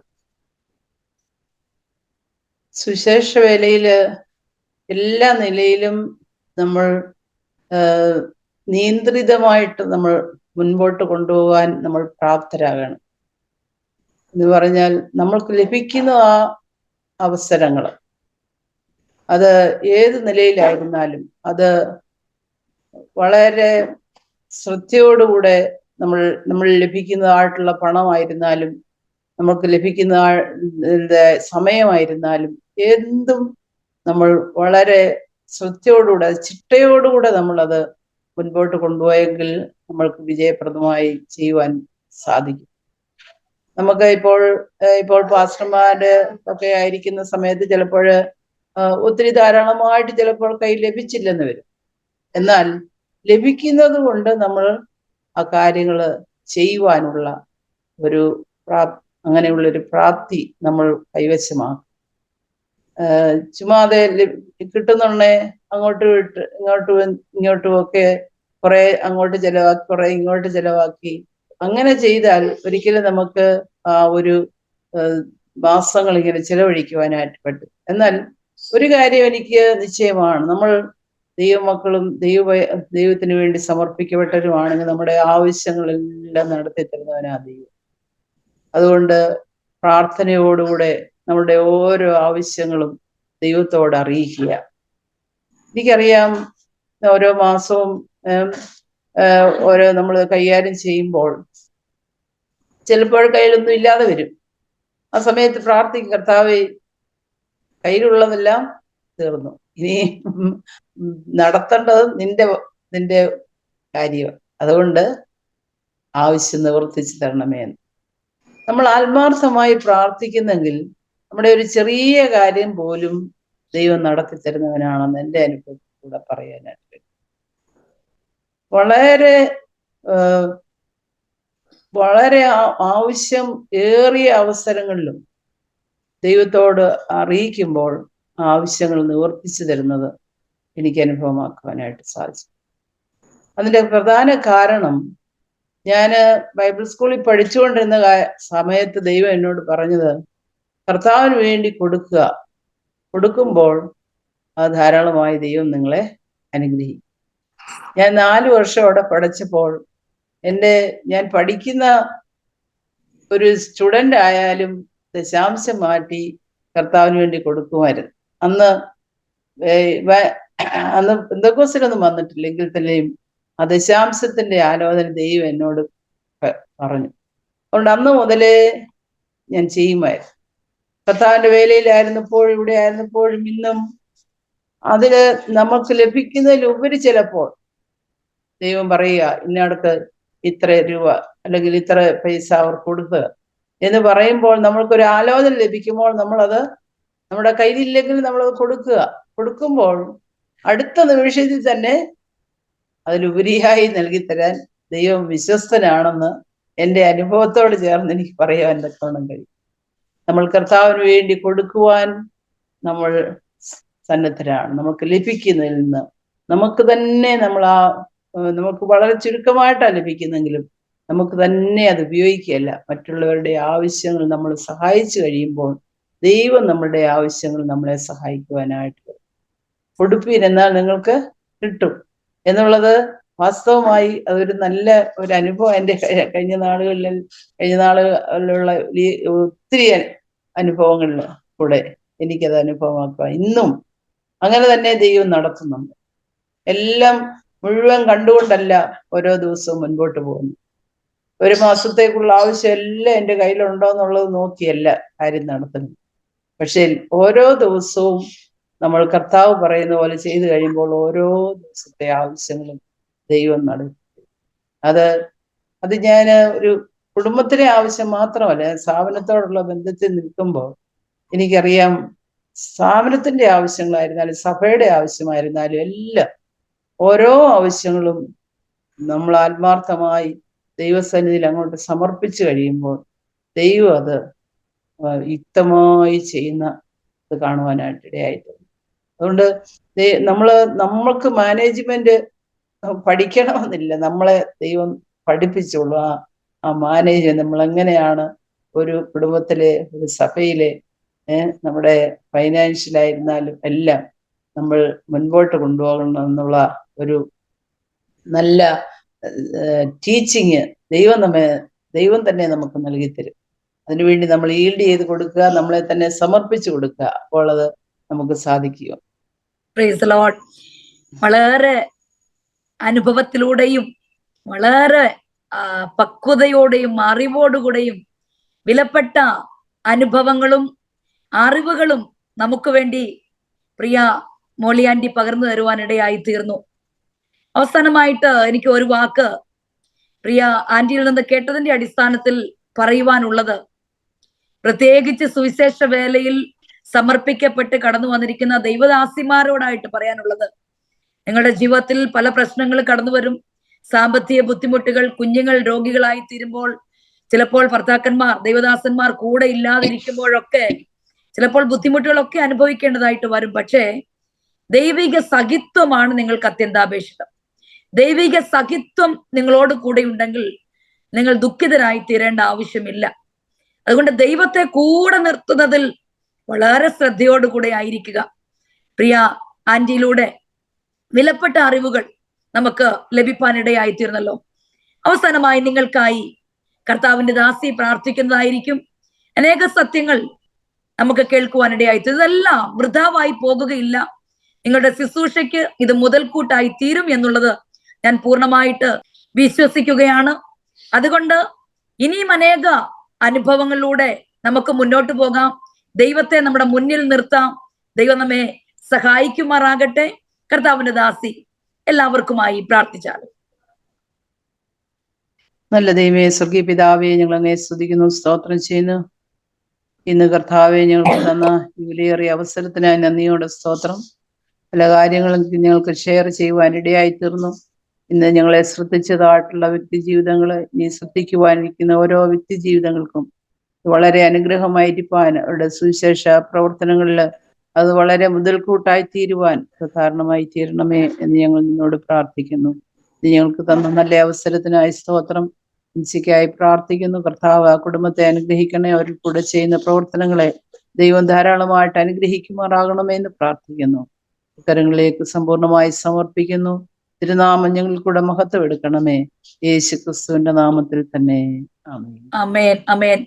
എക്കോസ് ഓഫ് എക്സ്പീരിയൻസ് എന്ന ഈ പോഡ്കാസ്റ്റിലേക്ക് കടന്നു വന്ന് വിലപ്പെട്ട അറിവുകളും അനുഭവങ്ങളും ഞങ്ങളോട് പങ്കുവെച്ച് സമയവും ഒതുക്കിയ കർത്താവിന്റെ ദാസി മിസസ് എലിയാമ്മ കോശി അവർകളോടുള്ള നന്ദി ഈ തരുണത്തിൽ വിനീതമായി അറിയിക്കുന്നു. ദൈവം ഇനിയും പ്രവർത്തനത്തെ ധാരാളമായി അനുഗ്രഹിക്കട്ടെ. അനേകർക്ക് നല്ല താങ്ങായി നിൽക്കുന്ന നല്ല ഒരു മാതാവായി ദൈവം ഇനിയും നടത്തുമാറാകട്ടെ എന്ന് ആത്മാർത്ഥമായിട്ട് ആഗ്രഹിക്കുകയും പ്രാർത്ഥിക്കുകയും ചെയ്യുന്നു. ദൈവം സഹായിക്കുമാറാകട്ടെ. Thank you anti.